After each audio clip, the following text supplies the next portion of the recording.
প্রথম শুরু করতে চলেছি সেট থিওরি। আমি আজকের ক্লাসে বেসিক্যালি যেটা প্রথম পড়াবো সেটা হচ্ছে সেট। সেট কি, কি তার রিপ্রেজেন্টেশন বা বিভিন্ন সিম্বল যেগুলো তোমাদের বইয়ের প্রথমে দেওয়া আছে ওগুলো আমি ট্র্যাডিশনালি ওইভাবে করাচ্ছি না। ওটা আমি এক একটা পার্ট যখন শুরু পড়াবো তার ভিতরে যে কটা সিম্বল ইউজ হবে সে কটা আমি তার মধ্যেই বলে দেবো। ওকে, সো এটা এবং সেটের ক্লাসিফিকেশান, সেট কত রকমের সেট হয় সেগুলো আমি আজকের ক্লাসে তোমাদের ডিসকাস করব। এবং আমরা তোমাদের দেখবে সাবসেট বলে একটা পোর্শন আছে। সাবসেটের আগ পর্যন্ত আমাদের যাবতীয় যা আছে ইন ডিটেলস এক্সাম্পল সহ যা যা আছে সব আমরা আজকের ক্লাসে কভার করবো, ঠিক আছে? সো তোমরা প্রত্যেকেই, আমি যেটা প্রতিটা ক্লাসের আগেও বলেছি, তোমরা যখন 10-এ ক্লাস করেছো তখনও বলেছি, প্রত্যেকে কিন্তু খাতা পেন নিয়ে বসবে, লাইভ ক্লাস চলাকালীন প্রত্যেকটা জিনিস কপি করবে এবং পরে যারা রেকর্ডেড ভার্সান থেকে দেখবে তারাও লেখা লিখে নেবে। যেগুলো হোমওয়ার্ক থাকবে সেই হোমওয়ার্কগুলো খাতায়, হোমওয়ার্কের কোশ্চেনগুলো বইয়ের থেকে সাধারণত থাকবে না। তো হোমওয়ার্কের কোশ্চেনগুলো খাতায় কপি করবে এবং হোমওয়ার্কটা সলভ করবে। যেটা অসুবিধা হবে লাইভ ক্লাসে সেটা বলবে। যারা রেকর্ডেড ক্লাস থেকে দেখছো তারা ডাউট ক্লিয়ারিং সেশনে হোক বা পরের ক্লাসে হোক বলতে পারো, বা যেটা হোমওয়ার্ক করতে গিয়ে অসুবিধা হবে সেটা তোমরা পরের সেশানে বা ডাউট ক্লিয়ারিং সেশনে সেটা ক্লিয়ার করে নেবে। ওকে, তো চলো আমরা সেট থিওরি শুরু করি। দেখো, জর্জ বুল ইনি একজন ইংরেজ গণিতজ্ঞ। জর্জ বুল, এই জর্জ বুলকেই বলা হয় সেট থিওরির জনক বেসিক্যালি, ঠিক আছে?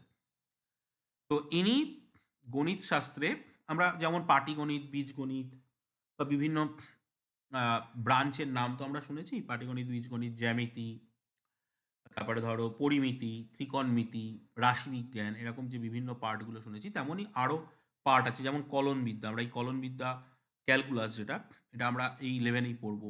এছাড়াও থিওরিটিক্যাল কম্পিউটার, তাত্ত্বিক কম্পিউটার, এর মধ্যে এর যদি ডিটেলস আলোচনা করতে হয়, ক্যালকুলাসের বেস কিন্তু সেট। এই যে ক্যালকুলাস আমরা যেটা অঙ্কে পড়বো, এই ক্যালকুলাসের বেস, একদম বেসিক জায়গা যদি আমরা দেখি, আমরা দেখব এই ক্যালকুলাসের একদম বেসিক স্টেপ হচ্ছে কিন্তু সেট। আমরা এই সেট পড়ছি, এই সেটের এই সেট থিওরির পরেই আমরা এর পরে যেটা পড়ব সেটা হচ্ছে ক্রস প্রোডাক্ট, ঠিক আছে? আমি জাস্ট একটু বলছি, এই ক্রস প্রোডাক্টের থেকে আমরা রিলেশন ডিফাইন করব। এই রিলেশন থেকে আমরা ফাংশন বা ম্যাপিং ডিফাইন করব বা ফাংশন। আর এই ফাংশন থেকেই কিন্তু আমরা আসলে ক্যালকুলাস বা তার লিমিট, ডেরিভেটিভ এগুলোর ভিতরে ঢুকবো, ঠিক আছে? তো ক্যালকুলাসে যদি তোমাকে মানে যেতে হয়, তোমাকে কিন্তু সেট থিওরিটা ভালো করে বুঝতে হবে। সেট থিওরি না বুঝলে তুমি ক্রস প্রোডাক্ট বুঝতে পারবে না, ক্রস প্রোডাক্ট না বুঝলে তুমি রিলেশন বুঝতে পারবে না, রিলেশন না বুঝলে তুমি ম্যাপিংয়ে যেতে পারবে না, ফাংশন কি সেটা বুঝতে পারবে না, তার গ্রাফ, তার ডোমেন, তার রেঞ্জ, এগুলো কথাগুলো তোমাদের হয়তো একটু জটিল লাগতে পারে। তো এগুলো প্রপার বুঝতে গেলে তোমাকে কিন্তু সেট থিওরিটা জানতে হবে। তো এই জর্জ বুল, ইনি প্রথম এই বিষয়ে ইনি আলোকপাত করেন এবং সেই জন্যেই এনাকে আমরা সেট থিওরির জনক বা সেট তত্ত্বের জনক, father of the set theory বলা হয়। ওকে,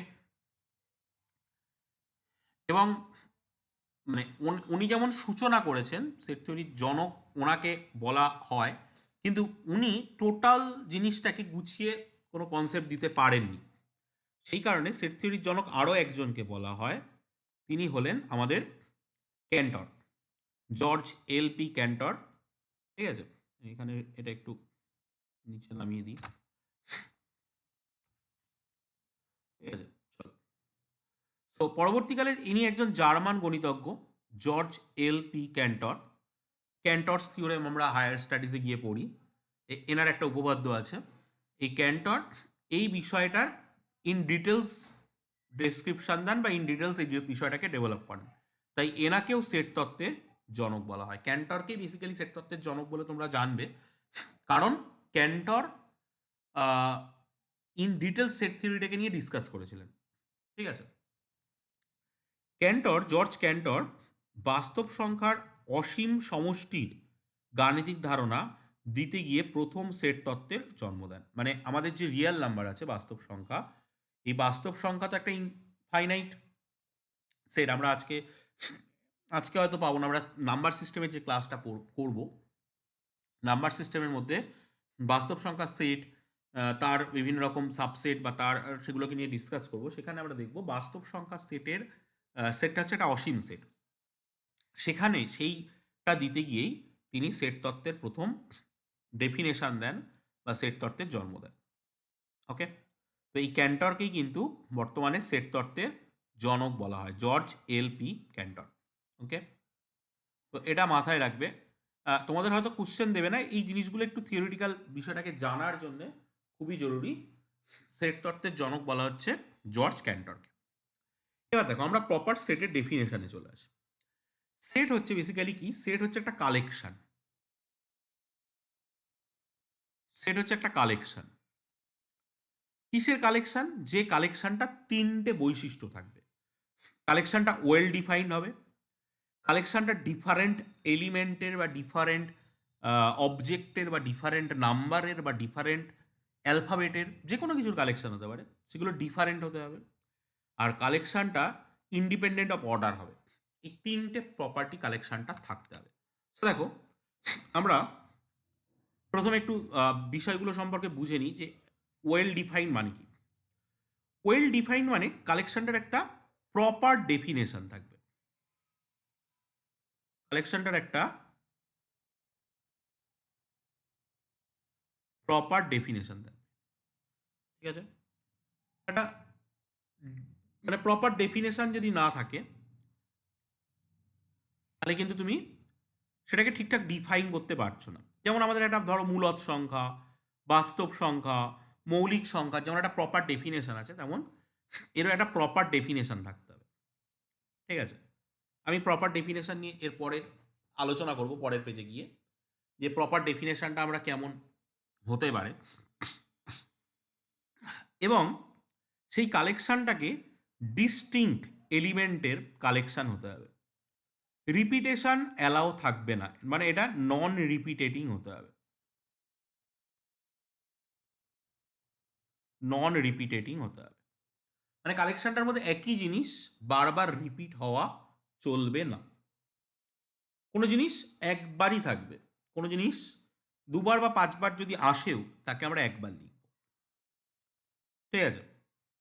আর ইন্ডিপেন্ডেন্ট অফ অর্ডার হতে হবে, মানে অর্ডার অর্ডার ইন্ডিপেন্ডেন্ট হতে হবে বা ইন্ডিপেন্ডেন্ট অফ অর্ডার হতে হবে, মানে অর্ডারের পরে ডিপেন্ড করা যাবে না। ধরো আমি যদি একটা এক্সাম্পল দিই, ধরো আমি একটা সেট এ নিচ্ছি। সাধারণত ইংলিশ অ্যালফাবেটের বড় অ্যালফাবেটগুলোকে দিয়ে সেটকে ডিনোট করা হয়, এবং এর ভিতরে যে এলিমেন্টগুলো লেখা হয়, সেটের ভিতরে যেগুলো থাকে সেগুলোকে এলিমেন্ট বলা হয়। ধরো ইংলিশ যে vowel A, E, I, O, U, তো এটা একটা সেট। এবার এই সেটটাকে দেখো, আমি যে সেটের এলিমেন্টগুলোকে লিখেছি, সেগুলো কিন্তু একটা নির্দিষ্ট অর্ডারে লিখেছি, মানে প্রথম থেকে অ্যালফাবেটিক অর্ডারে লিখেছি। কেউ চাইলে এই সেটটাকে উল্টো করেও লিখতে পারে, মানে ইউ, ও, আই, ই, এ, এভাবেও লিখতে পারে। ওকে, আবার ধরো কেউ চাইলে এটাকে কোনো একটা এলোবিলি অর্ডারেও লিখতে পারে। ধরো লিখলো প্রথমে ও লিখলো, তারপরে আই লিখলো, তারপরে ইউ লিখলো, তারপরে ই লিখলো, তারপরে এ লিখলো, এরকম অর্ডারেও লিখতে পারে। ঠিক আছে? যে কোনোভাবে তুমি এটাকে লিখতে পারো। তো ইন্ডিপেন্ডেন্ট অফ অর্ডার মানে অর্ডারের পরে জিনিসটা ডিপেন্ড করবে না, যে আমি ছোট থেকে বড় আকারে সাজাচ্ছি না বড় থেকে ছোট আকারে সাজাচ্ছি, তারপরে এই জিনিসটা ডিপেন্ড করবে। ধরো ধরো একটা সেট আছে এ, যে সেটের ভিতরে, বা একটা সেট ধরো এর জায়গায় আমরা বি নাম দিচ্ছি, সেই সেটের ভিতরে ধরো আমি রাখছি তিনটে সংখ্যাকে আমি রাখছি। ওকে, সো আমরা যদি এ সেটের মধ্যে তিনটে এলিমেন্ট নিচ্ছি, ধরো নিলাম 2, 3 এবং 4। এবার এই সেটটাকে যে এভাবেই লেখা যাবে তার কোনো মানে নেই। আমরা ধরো বি সেটটাকে, এটাকে যদি কেউ উল্টো ফরম্যাটে লেখে, মানে 4, 3 দেন 2, সেটাও লিখতে পারে। কেউ চাইলে এটাকে ধরো 3 আগে লিখলো, তারপরে 4 লিখলো, তারপরে 2 লিখলো। কেউ চাইলে এই সেটটাকে প্রথমে 3 লিখলো, তারপরে 2 লিখলো, তারপরে 4 লিখলো। সো বিভিন্ন রকমভাবে তুমি এটাকে রিপ্রেজেন্ট করতে পারো। আলটিমেট কথা হচ্ছে ইন্ডিপেন্ডেন্ট অফ অর্ডার হবে, মানে অর্ডারের পরে কোনো রকমভাবে এটা ডিপেন্ড করবে না। ঠিক আছে? এবং ডিফারেন্ট অবজেক্ট, মানে আমি এটা আগেই বললাম যে কোনো জিনিস যদি দুবার থাকেও, মানে ধরো কোনো একটি ক্লাসে যত স্টুডেন্ট আছে তাদের নামগুলোকে নিয়ে আমরা একটা সেট বানাচ্ছি। ধরো একটা ক্লাসে অনেক স্টুডেন্ট আছে, তো তাদের নামগুলোকে নিয়ে যদি আমরা সেট বানাই, ধরো সেই সেটটার নাম দিচ্ছি এক্স। এবার সেই সেটের মধ্যে একই নাম দুবার আসতে পারে, কিন্তু আমরা দুবার লিখবো না। যদি একই নামের দুজন স্টুডেন্ট থাকেও, আমরা কিন্তু একজনের মানে একবারই নামটা লিখবো। ঠিক আছে? তো দুজন থাকতেই পারে, দুটো একটা ক্লাসে দুজন একই নামের ব্যক্তি বা স্টুডেন্ট থাকতেই পারে, কিন্তু আমরা যখন সেট বানাবো সেখানে কিন্তু আমরা একবারই নামটা লিখবো, দুবার কিন্তু নামটা লেখা যাবে না। যদি তুমি দুবার নাম লিখতে চাও তাহলে 1 2 দিয়ে লিখতে হবে। ঠিক আছে? একজনের নামের পরে 1 দিয়ে দেবে, একজনের নামের পরে 2 দিয়ে দেবে, সেইভাবে নাম লিখতে হবে। ঠিক আছে? আর ওয়েল ডিফাইন্ড মানে কি, একটা প্রপার ডেফিনেশন থাকবে। ওয়েল ডিফাইন্ডটাকে নিয়ে আমি এর পরের স্লাইডে জিনিসটাকে আরো ইন ডিটেলস এক্সপ্লেন করছি। ওকে? তো সেট মানে হচ্ছে একটা collection of objects. Say object হতে পারে, সেটা নাম্বার হতে পারে, সেটা অ্যালফাবেট হতে পারে, সেটা সিম্বল হতে পারে, যে কালেকশনটা তিনটে প্রপার্টি থাকবে। একটা হচ্ছে ওয়েল ডিফাইন্ড, মানে তার একটা প্রপার ডেফিনেশন থাকবে। সেগুলো ডিফারেন্ট হবে, মানে সেগুলো ডিস্টিংক্ট হবে, মানে নন রিপিটেটিং হবে, কোনো জিনিস রিপিট করা যাবে না। এবং সেগুলো ইন্ডিপেন্ডেন্ট অফ অর্ডার হবে, মানে সেগুলো কোনো রকম অর্ডারের ওপরে, কোনো কিছু কি অর্ডারে, অ্যাসেন্ডিং অর্ডারে বা ডিসেন্ডিং অর্ডারের উপরে ডিপেন্ড করবে না। ওকে? ওকে, সো চলো তাহলে নেক্সট পেজে গিয়ে আমরা জিনিসটা দেখি। দেখো, এরপরে আমাদের যে জিনিসটা ইম্পর্টেন্ট সেটা হচ্ছে একটা, এটা তোমাদের বইতে নেই, সেটা হচ্ছে বারবার প্যারাডক্স। বারবারস প্যারাডক্স। বারবারস মানে জানো, নাপিত। ওকে, সো দেখো ছবিটার মধ্যে কি রয়েছে। I have seen, I save all, I save all men who not save themselves. এটা হলো এমন একটা নাপিতের দোকান, সেই নাপিত দোকানে একটা বোর্ড লাগিয়ে রেখেছে, সে সেই লোকেদেরই দাড়ি কাটে বা শেভ করে দেয় যারা নিজেদের শেভ করতে পারে না।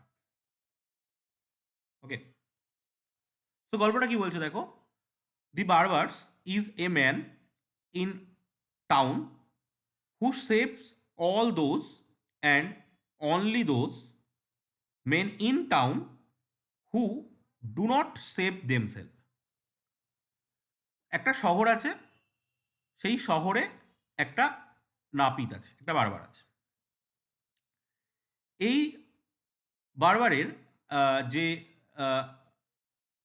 প্রপার্টি বা যে ধর্ম সে মেনে চলে, সে এই শহরের সেই সমস্ত লোকদেরই সেভ করে দেয় যারা নিজেরা নিজেদের সেভ করতে পারে না। এবং এই শহরে যে লোকেরা আছে তাদের ধর্ম হচ্ছে যে তারা এই শহরের বাইরে কোনো নাপিতের কাছ থেকে তারা চুলদাড়ি কাটে না। ওকে, তো এই দুটো ধর্ম বলা আছে। একটা হচ্ছে এই শহরের যে লোকেরা আছে তারা এই শহরের বাইরে, মানে এই শহরের বাইরে বা পাশের কোন একটা বারবার আছে তার কাছ থেকে তারা চুলদাড়ি কাটবে না। তারা এই শহরের মধ্যে যে ওই একটাই বারবার আছে শহরে, ওই একটা বারবার আছে, সেই বারবারের কাছ থেকেই তারা শেভ করে। এবং ওই বারবার তাদেরই শেভ করে দেয় যারা নিজেরা চুলদাড়ি কাটতে পারে। Now the question is, does the barber shave himself? ওই বারবার কি সে নিজে নিজের চুলদাড়ি কাটবে, নিজে কি নিজে শেভিং করবে? Now the property of the paradox, the property of the barber is, যে সে বলছে I save all men who not save themselves. আমি তাদেরই চুলদাড়ি কাটি যারা নিজেরা চুলদাড়ি কাটতে পারে না। এখন প্রশ্নের উত্তর যদি হয় হ্যাঁ, যে বারবার নিজেই নিজের চুলদাড়ি কাটবে, তাহলে দেখো ঝামেলা হচ্ছে যে বারবার তো চুলদাড়ি কাটতে পারে। বারবার যদি চুলদাড়ি কাটতে না পারতো, নাপিত যদি চুলদাড়ি কাটতে না পারতো, তাহলে সে এত লোকজনের চুলদাড়ি কাটছে কি করে? তাহলে নাপিত চুলদাড়ি কাটতে পারছে বলেই বাকি লোকজনদের চুলদাড়ি কেটে দিচ্ছে। তাহলে সে তো চুলদাড়ি কাটতে পারে, তাহলে তার চুলদাড়ি সে কাটবে না, কারণ তার ধর্মই হচ্ছে সে তাদেরই চুলদাড়ি কাটে যারা নিজেদের চুলদাড়ি কাটতে পারে না। ওকে, তাহলে এবার সে তাহলে কার কাছ থেকে চুলদাড়ি কাটবে? সে তো ওই শহরেরই মানুষ, ওই শহরের বাইরে আবার কারোর কাছ থেকে চুলদাড়ি কাটতে পারবে না। ওই শহরের বাইরে আবার কারোর কাছ থেকে চুল দাড়ি কাটতে পারবে না সে। এবং ওই শহরে একটাই নাপিত আছে। So that is the paradox, যে তোমাকে ডেফিনেশনটা প্রপার দিতে হবে। বারবার প্যারাডক্স বলতে একটা প্যারাডক্সকে বোঝাচ্ছে। প্যারাডক্স মানে হচ্ছে এমন একটা জিনিস যেটা তোমার, এমন একটা প্রশ্ন, এমন একটা কনসেপ্ট যেটা হ্যাঁ হলেও প্রবলেম, যেটা না হলেও প্রবলেম। ওকে, যেটা হ্যাঁ হলেও প্রবলেম, যেটা না হলেও প্রবলেম। ওকে, সো আমরা কি বুঝতে পারলাম? আমরা বুঝতে পারলাম যে এখানে বারবারের ডেফিনেশনটার মধ্যে কোনো প্রবলেম আছে। এই যে বারবার যে কথাটা বলেছে, I save all men who not save them self, আমি তাদেরই চুলদারি কাটি যারা নিজেরা চুলদারি কাটতে পারে না। এখানেই গন্ডগোলটা আছে। মানে নাপিত তারাই যারা তাদের চুলদারি কাটে, যারা নিজেদের চুলদারি কাটতে পারে না প্লাস নিজের চুলদারি কাটে। কারণ তা না হলে নাপিতের চুলদারিটা কে কাটবে না? সো এটাই হচ্ছে বারবার প্যারাডক্স। এই প্যারাডক্সটা আমি এখানে বললাম এই কারণেই, আমরা সেট যখন পড়ছি তখন সেটের একটা ওয়েল ডেফিনেশন থাকাটা খুব প্রয়োজন। যদি ডেফিনেশন না থাকে তাহলে কিন্তু সেটা সেট হবে না। যেটা আমি প্রপার ডেফিনেশন কথাটা দিয়ে বলেছি, বা ওয়েল ডিফাইন কথাটার মধ্যে বলা আছে। তো এই ওয়েল ডিফাইন সেটের ডেফিনেশনটা কেমন হবে তার উপরে ডিপেন্ড করেই কিন্তু একটা প্যারাডক্স বারবার প্যারাডক্স। মানে যদি আমাদের কেউ কোশ্চেন করে যে বারবার কারা বা নাপিত কাদের বলা হয়, নাপিত তারা যারা চুলদারি কাটে তারা নয়।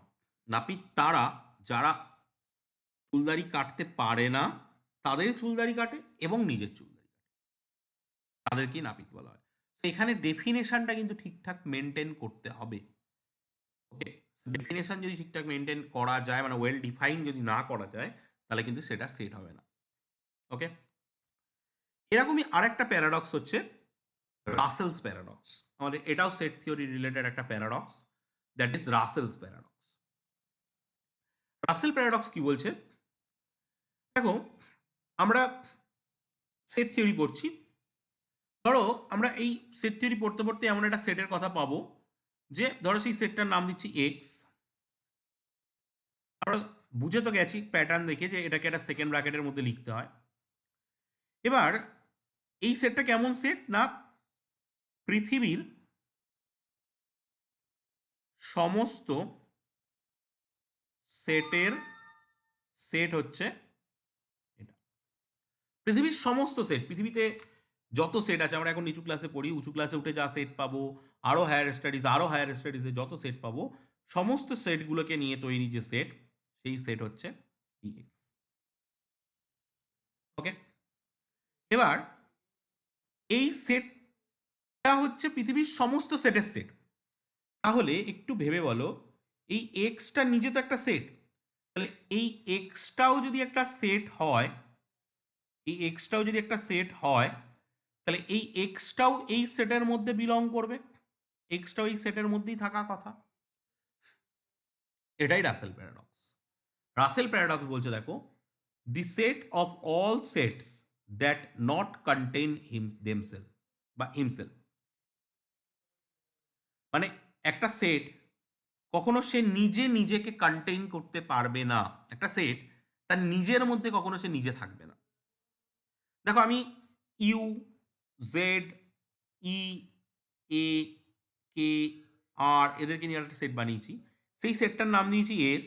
এই সেটটা আবার ওর মধ্যেও থাকবে, এটা কখনো হতে পারে না। একটা সেট নিজেই কখনো নিজেকে কন্টেইন করবে না। That is Russell paradox. ঠিক আছে, রাসেল প্যারাডক্স এটাই বলছে যে কোনো সেট নিজে নিজেকে কন্টেইন করতে পারে না। ওকে, চলো এবার আমরা একটা প্রপার সেটের এক্সাম্পল নেব। যে এই এক্সাম্পলটা নিয়ে আমরা দেখব যে আমাদের সেটের যে কথাগুলো ছিল, বা সেটের যে প্রপার্টিগুলো, যে তিনটে প্রপার্টি আমরা সেটের ক্ষেত্রে পেয়েছি, একটা হচ্ছে ওয়েল ডিফাইন, একটা ডিফারেন্ট, আর একটা ইন্ডিপেন্ডেন্ট, সেই কথাটা এখানে মানছে কিনা। এটা হচ্ছে 1983 সালের প্রুডেন্সিয়াল কাপ যেটা হয়েছিল, সেখানে ভারত বিজয়ী হয়, ভারতীয় ক্রিকেট দল সেখানে বিজয়ী হয়। সেই ক্রিকেট দলে যারা ছিল তাদের নিয়ে তৈরি একটা সেট। দেখো এই ক্রিকেট দলে কপিল দেব ছিল অধিনায়ক। এরকম দেখো এখানে 1 2 3 4 5 6 7 8 9 10 11 12 13 14 জনের নাম আমি দিয়েছি যারা এই 1983 সালের প্রুডেন্সিয়াল যে কাপ পেয়ে ভারত জিতেছিল সেই ক্রিকেট দলে ছিল। তাহলে এই 14 জনের নাম যদি আমি একটা সেকেন্ড ব্র্যাকেট দিয়ে লিখি এবং তাদের মাঝখানে কমা কমা দিয়ে তাদেরকে সেপারেট করি, তাহলে আমরা কি পাবো? একটা সেট পাবো। প্রত্যেকটাকে আমি কমা কমা দিয়ে সেপারেট করে দিয়েছি, তাহলে আমি একটা সেট পাবো যেখানে 14টা এলিমেন্ট আছে। সেটের ভিতরে যারা থাকে তাদেরকে এলিমেন্ট বলে, আমরা একটু পরেই পড়ব। তো দেখো এখানে ওয়েল ডিফাইন্ড কথাটা কি করে মেনটেন হচ্ছে? ওয়েল ডিফাইন্ড কারণ আমি বলে দিয়েছি যে 1983 সালের প্রুডেন্সিয়াল কাপে ভারত ক্রিকেট দল বিজয়ী হয়েছিল। সেই ক্রিকেট দলের সেট, মানে ওই ক্রিকেট দলে যারা যারা ছিল তারাই এই সেটের মধ্যে থাকবে। ঠিক আছে? ওই দলে যারা ছিল না, হয়তো তারা এখন বর্তমানে ইন্ডিয়ান ক্রিকেট টিমে আছে, তারা কিন্তু এই সেটের মধ্যে থাকবে না। সো প্রপার ডেফিনেশন কিন্তু পাওয়া যাচ্ছে যে আমরা কাদেরকে এই সেটের মধ্যে রাখবো আর কাদেরকে এই সেটের মধ্যে রাখবো না। এই ক্লিয়ার আইডিয়াটা এই ডেফিনেশনটা থেকে পাওয়া যাচ্ছে। ডিফারেন্ট, আমরা কোনো এলিমেন্টকে দুবার, কপিল দেব এখানে একবারই আছে, মদনলাল এখানে একবারই আছে, বলবিন্দর সিং এখানে একবারই আছে, রবি শাস্ত্রী এখানে একবারই আছে, দুবার কিন্তু আমরা কোনো কাউকে লিখিনি। ঠিক আছে? সো প্রত্যেকটা এলিমেন্ট কিন্তু ডিফারেন্ট টু ইচ আদার এবং ইন্ডিপেন্ডেন্ট ইন অর্ডার। মানে আমরা কোনো এটাকে ধরো অ্যালফাবেটিক না, তাদের নামের যে ইংলিশ অ্যালফাবেটের যে ফার্স্ট লেটার সেটা অনুযায়ী আমরা সাজিয়েছি তা নয়। বা এখানে আমি দেখো কপিলের অধিনায়ক ছিল, তাকে সামনে রেখেছি, তুমি চাইলে এটাকে একদম লাস্টেও পাঠাতে পারো, মাঝখানে যে কোনো জায়গায় পজিশন দিতে পারো। সেট মানে সেটা ইন্ডিপেন্ডেন্ট অফ অর্ডার হবে, কোনো অর্ডার মেনটেন করে সেটা চলবে না, কোনো অর্ডার মেনটেন করে সেটা চলবে না। সো এই যে কোনো এক্সাম্পল, যে কোনো সেটের যে কোনো এক্সাম্পল থেকেই কিন্তু আমরা এই তিনটে প্রপার্টি পাবো, that is well defined, different and independent. এই collection that have three properties, one is well defined, second is different and third is independent of order. এই তিনটে প্রপার্টি মেনটেন করলে আমরা তাকে বলবো সেট। ওকে, চলো নেক্সট আমরা দেখি।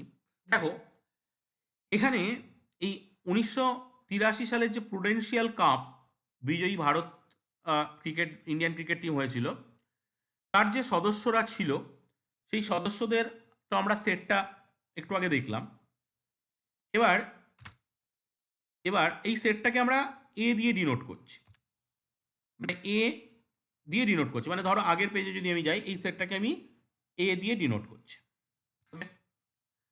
এবার দেখো কপিল দেব এই সেটটার মধ্যে ছিল, এই যে সাইনটা দিয়ে আমরা লিখছি কপিল দেব, এই সাইনটার নাম হচ্ছে বিলংস টু, মানে অন্তর্ভুক্ত করা। এই সাইনটার নাম হচ্ছে বিলংস টু, মানে অন্তর্ভুক্ত করা। ঠিক আছে? মানে আমরা যখন লিখছি এক্স বিলংস টু এ, তার মানে ওই এলিমেন্টটা ওই সেটের একটা এলিমেন্ট। দেখো গাভাস্কার সেও কিন্তু ওই সেটের মধ্যে ছিল, কারণ আমরা এই কপিল দেবকে পাচ্ছি। দেখো গাভাস্কার, এই যে সুনীল গাভাস্কার রয়েছে, সেটের মধ্যে রয়েছে। তারপরে দেখো মদনলাল এখানেও বিলংস টু সাইনটা হবে, এখানে বিলংস টু সাইনটা পড়েনি, চলো দিয়ে দিই।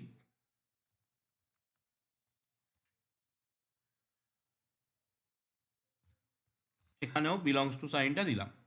তাহলে মদনলালও কিন্তু ওই টিমের মধ্যে ছিল। দেখো এই হচ্ছে আমাদের মদনলাল। তো এরা সবাই যেহেতু রয়েছে তাই এইখানে আমরা বিলংস টু সাইনটা ইউজ করছি। আর দেখো চেতন চৌহান বা অরুণ লাল এরা কিন্তু ওই সেটের মধ্যে নেই, তাই এখানে আমরা যে সাইনটা ইউজ করছি that is does not belongs two, that is does not belongs two, does not belongs. Okay, so তাহলে কোনো এলিমেন্ট সেটের মধ্যে আছে কি নেই তার বোঝার জন্যে আমরা যে সিম্বল ইউজ করি সেই সিম্বল দুটো সিম্বল আমরা ইউজ করি বেসিক্যালি, একটা হচ্ছে বিলংস টু, এই সিম্বলটা হচ্ছে বিলংস টু, আর এই সিম্বলটা হচ্ছে does not belongs two, does not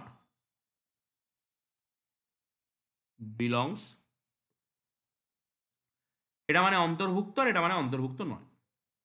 এবার দেখো এখানে এই সিম্বলটা কি করে এলো সেটা আমাদেরকে একটু বুঝতে হবে।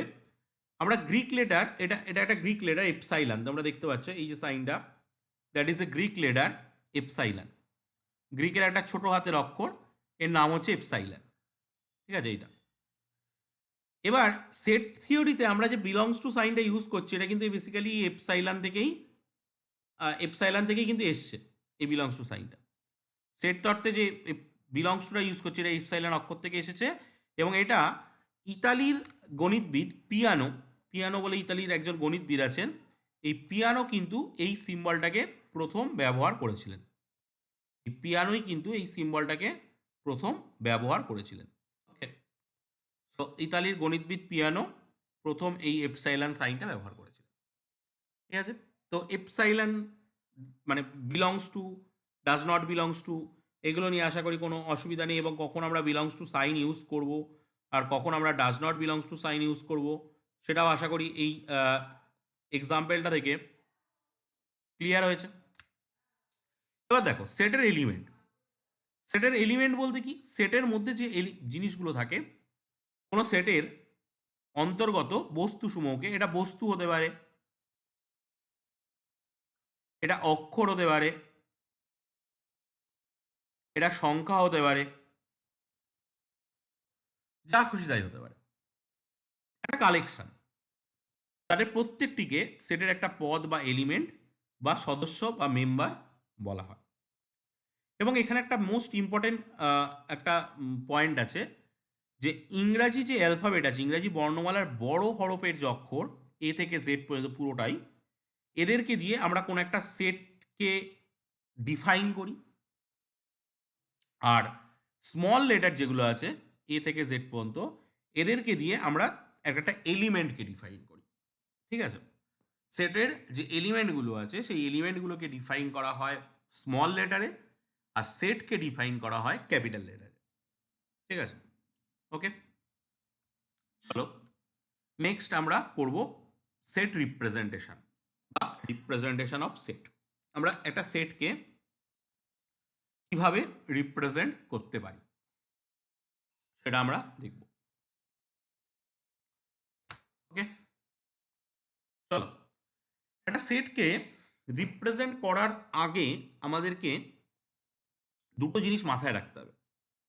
সেটের পদসমূহকে আমরা একটা সেকেন্ড ব্র্যাকেট বা দ্বিতীয় বন্ধনীর মধ্যে দিয়ে এটাকে রিপ্রেজেন্ট করবো, সে যে মেথডেই হোক। সেট রিপ্রেজেন্টেশনের দুটো মেথড আছে, আমরা একটু পরেই আসছি।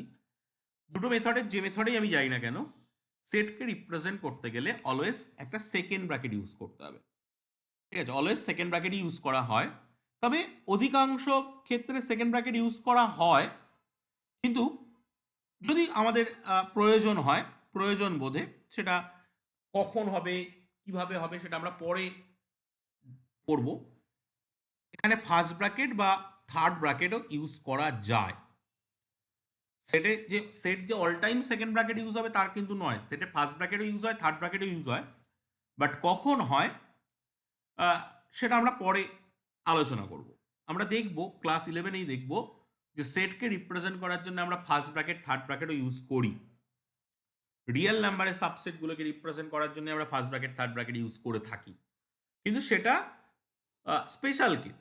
বাট ইন জেনারেল সেটকে রিপ্রেজেন্ট করতে গেলে আমরা দুটো পদ্ধতি ব্যবহার করি, একটা হচ্ছে রস্টার মেথড বা ট্যাবুলার মেথড, আর একটা হচ্ছে প্রপার্টি মেথড বা সেট বিল্ডার ফর্ম বলা হয়। এই দুটো ফর্মের যে কোনো ফর্মেই যদি আমি সেটকে রিপ্রেজেন্ট করতে চাই, আমাকে কিন্তু একটা সেকেন্ড ব্র্যাকেট ইউজ করতে হবেই।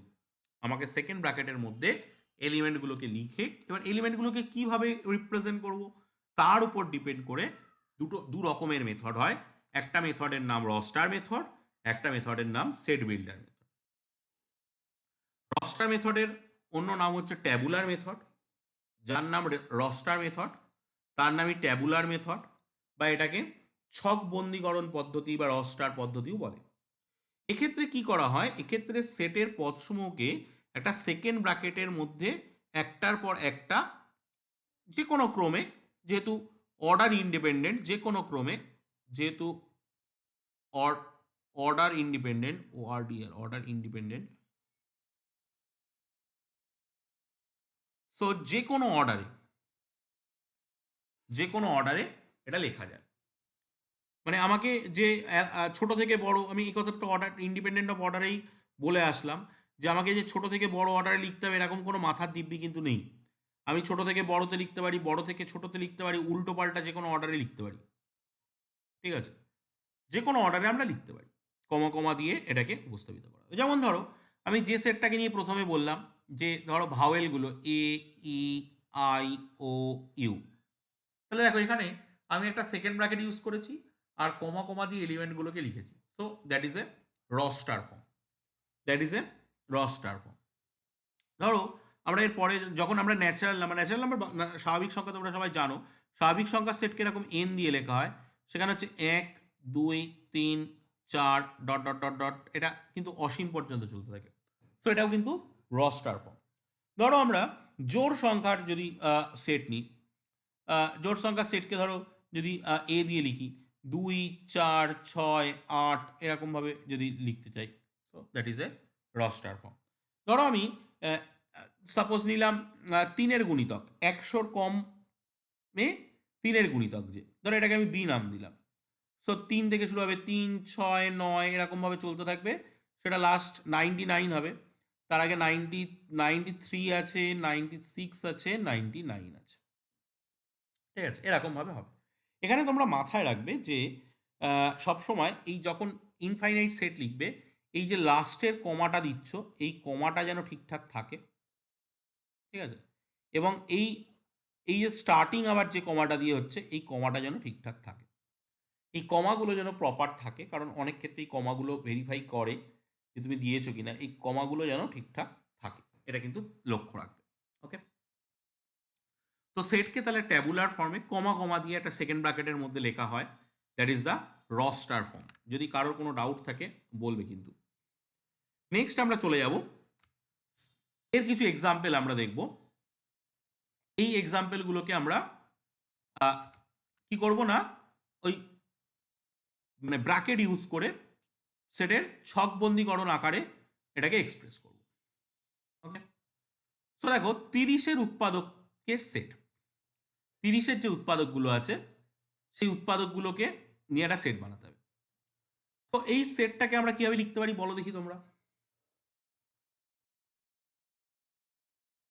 তাহলে একটা সেট হবে, ধরো সেটটার নাম দিচ্ছি আমি এ।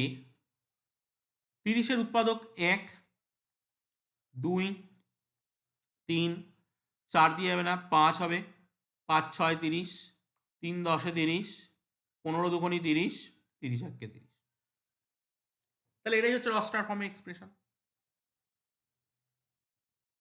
কোশ্চেন নাম্বার 2 যেটা দিয়েছে, ওই 1983 সালের প্রুডেন্সিয়াল কাপে ভারতের ক্রিকেট দলের সেট, এটাকে বের করতে দিয়েছে। এটা তো আমি একটু আগেই দেখিয়ে দিলাম যে এটা এই সেটটা কেমন দেখতে। আশা করি তোমরা প্রত্যেকেরই মনে আছে, আমি আরেকবার দেখিয়ে দিচ্ছি।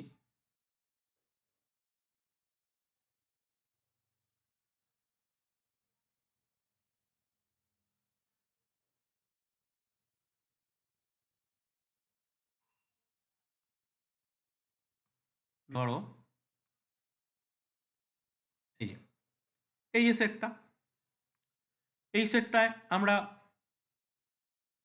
টোটাল ওই যে 14 জন ছিল, ওই 14 জনের নাম দেখতে পাচ্ছি একটা সেটের মধ্যে।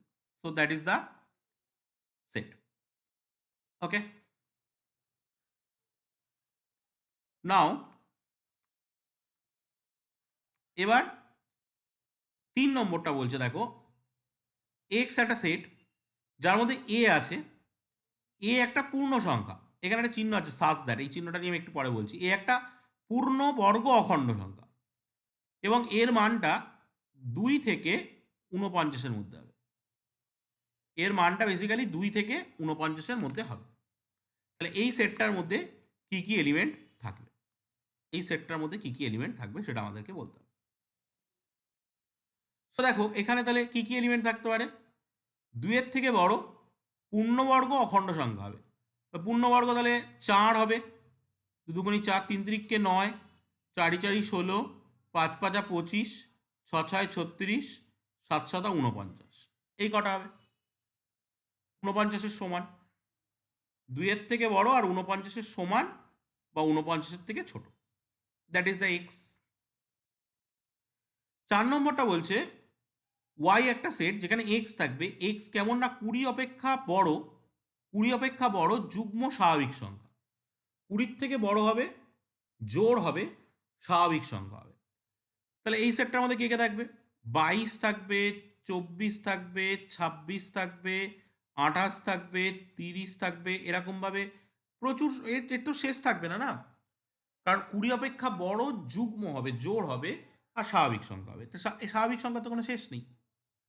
লাস্ট জেড, জেড বলেছে যে এক্স, এবং এক্সটা হবে এরকম যে x equal two N plus 2/n²-2, যেখানে n এর মানটা 2 থেকে 5 পর্যন্ত, 2-এরও সমান হতে পারে, 5-এরও সমান হতে পারে, এবং n belongs to natural number. চলো এটা আমি একটা এক্সট্রা পেজ নেব, একটা এক্সট্রা পেজ নিয়ে আমি তোমাদেরকে ইন ডিটেলস এটাকে সলভ করে দেখাবো। ওকে, তো চলো একটা এক্সট্রা পেজ নিয়ে নিয়ে এটা সলভ করব।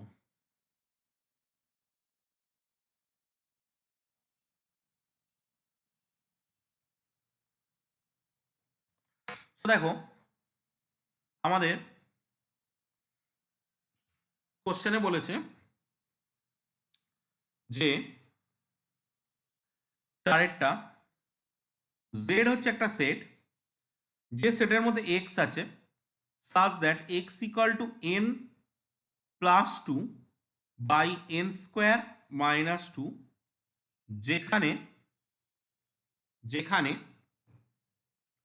2 less than equal to n less than equal to 5 এবং n belongs to natural number, এটা বলা আছে। এই কোশ্চেনটাকে আমরা দেখব যে এটাকে কিভাবে রস্টার ফরম্যাটে লেখা যায়।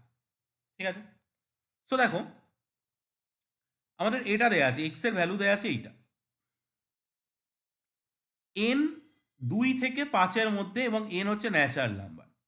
তাহলে ন্যাচারাল নাম্বারের সেট কেমন, ন্যাচারাল নাম্বারের সেট হচ্ছে 1 2 3 4 5 6 7 এরকম। তাহলে 2 থেকে 5-এর মধ্যে 2 এবং 5ও থাকবে, তাহলে 2 হবে, 3 হবে, 4 হবে, 5 হবে, এই কটা আমাদের n এর ভ্যালু হতে পারে। মানে n এর ভ্যালু আমি পেয়ে গেলাম 2 হবে, 3 হবে, 4 হবে, 5 হবে। ওকে, তাহলে এবার দেখো n যদি 2 হয় তাহলে x এর মান কি হচ্ছে, x এর মান হচ্ছে 2 + 2 বাই 2 দুগুণী 4 - 2, তার মানে basically 4/2, so that is 2। n এর মান যদি 3 হয় তাহলে x এর মান কি হচ্ছে 3 + 2 বাই 3 তিরিককে 9 - 2, 3 আর 2 5/7। n এর মান যদি 4 হয় তাহলে x এর মান কি হচ্ছে 4 + 2 বাই 4 4 16 - 2, তাহলে 4 আর 2 6, 16 থেকে 2 বাদ দিলে 14, 3/7। n এর মান যদি 3 হয়, n এর মান যদি এবার 5 হয় তাহলে x এর মান কি আসছে, x এর মান আসছে যে 5 + 2 বাই 5 + 2 বাই 5 5 25 - 2, তার মানে 5 আর 2 7/23, এই কটাই কিন্তু হবে। তার মানে n এর এক একটা মানের জন্য আমরা কিন্তু x এর এক একটা মান পেলাম, এবং x এর আমরা যে মানগুলো পাচ্ছি 2 পাচ্ছি, 5/7 পাচ্ছি, 3/7 পাচ্ছি, 7/23 পাচ্ছি, এই মানগুলো পাচ্ছি। তাহলে এবার আমরা ওই একই কাজ করব, জেড বলে একটা সেট নেব যার ভিতরে সেকেন্ড ব্র্যাকেটের মধ্যে এগুলোকে আমরা লিখে ফেলব। 2 হবে, 5/7 হবে, 3/7 হবে, আর 7/23 হবে। এই হচ্ছে আমাদের জেড সেটটা, যেটাকে আমরা রস্টার ফরম্যাটে এক্সপ্রেস করলাম। ওকে, তাহলে প্রত্যেকটা সেটকে কিন্তু আমরা এরকম রস্টার ফরম্যাটে এক্সপ্রেস করতে পারি। প্রত্যেকটা সেটকে কিন্তু আমরা এভাবে রস্টার ফরম্যাটে এক্সপ্রেস করতে পারি। ঠিক আছে, সো আমাদের এই রস্টার ফরম্যাটে এক্সপ্রেশন নিয়ে আশা করি তোমাদের মধ্যে কোনো রকম ডাউট নেই। রস্টার ফরম্যাটে কীভাবে এক্সপ্রেস করা যায় সেটা তোমরা দেখলে। এবার আমরা আস্তে আস্তে এগোবো। ঠিক আছে, তাহলে আমি এক্সাম্পল 4টে এক্সাম্পল দিলাম, এটাকে রস্টার ফরম্যাটে কীভাবে লেখা যায় সেটাও দেখিয়ে দিলাম। চলো নেক্সট, এবার আসবো আমরা প্রপার্টি মেথড বা সেট বিল্ডার ফর্ম। এটাকে সেট বিল্ডার ফর্মও বলে। সেট বিল্ডার ফর্মও বলে। সেট বিল্ডার ফর্মে কি করা হয়, সেটের পদসমূহ সরাসরি তালিকাবদ্ধ না করে, মানে এখানে কমা কমা দিয়ে সেকেন্ড ব্র্যাকেটের মধ্যে কমা কমা দিয়ে না লিখে, পদসমূহ যে নির্দিষ্ট ধর্ম বা বৈশিষ্ট্য মেনে চলে তা উল্লেখ করে সেটটাকে উপস্থাপিত করা হয়। তার মানে আমরা একটু আগে যেটা দেখলাম, আমরা একটা সেট পেয়েছি জেড, যার ভিতরে 2 আছে, 5-এর 7 আছে, 3-এর 7 আছে, 7-এর 23 আছে। দেখো আমি একটা সেট পেয়েছি জেড, যে সেটের ভিতরে 2 আছে, 5-এর 7 আছে, 3-এর 7 আছে, আর 7-এর 23 আছে।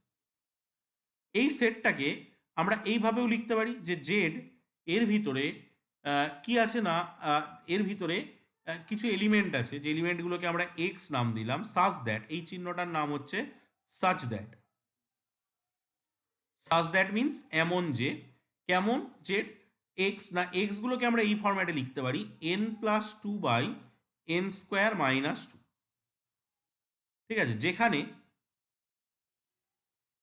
যেখানে এই n এর মানটা 2 থেকে 5-এর মধ্যে থাকবে এবং এই nটা ন্যাচারাল নাম্বারের মধ্যে অন্তর্ভুক্ত হবে। তাহলে দেখো আমরা ওই 2, 5-এর 7, 3-এর 7, 7-এর 23 এদেরকে না লিখে, এই এলিমেন্টগুলোকে না লিখে, এই 2, 5-এর 7, 3-এর 7, 7-এর 23 এদেরকে না লিখে আমরা এমন একটা কথা লিখলাম, এই যে কথাটা লিখলাম, এই কথাটা দিয়ে কিন্তু আমরা ওই 4 জনকে রিপ্রেজেন্ট করলাম।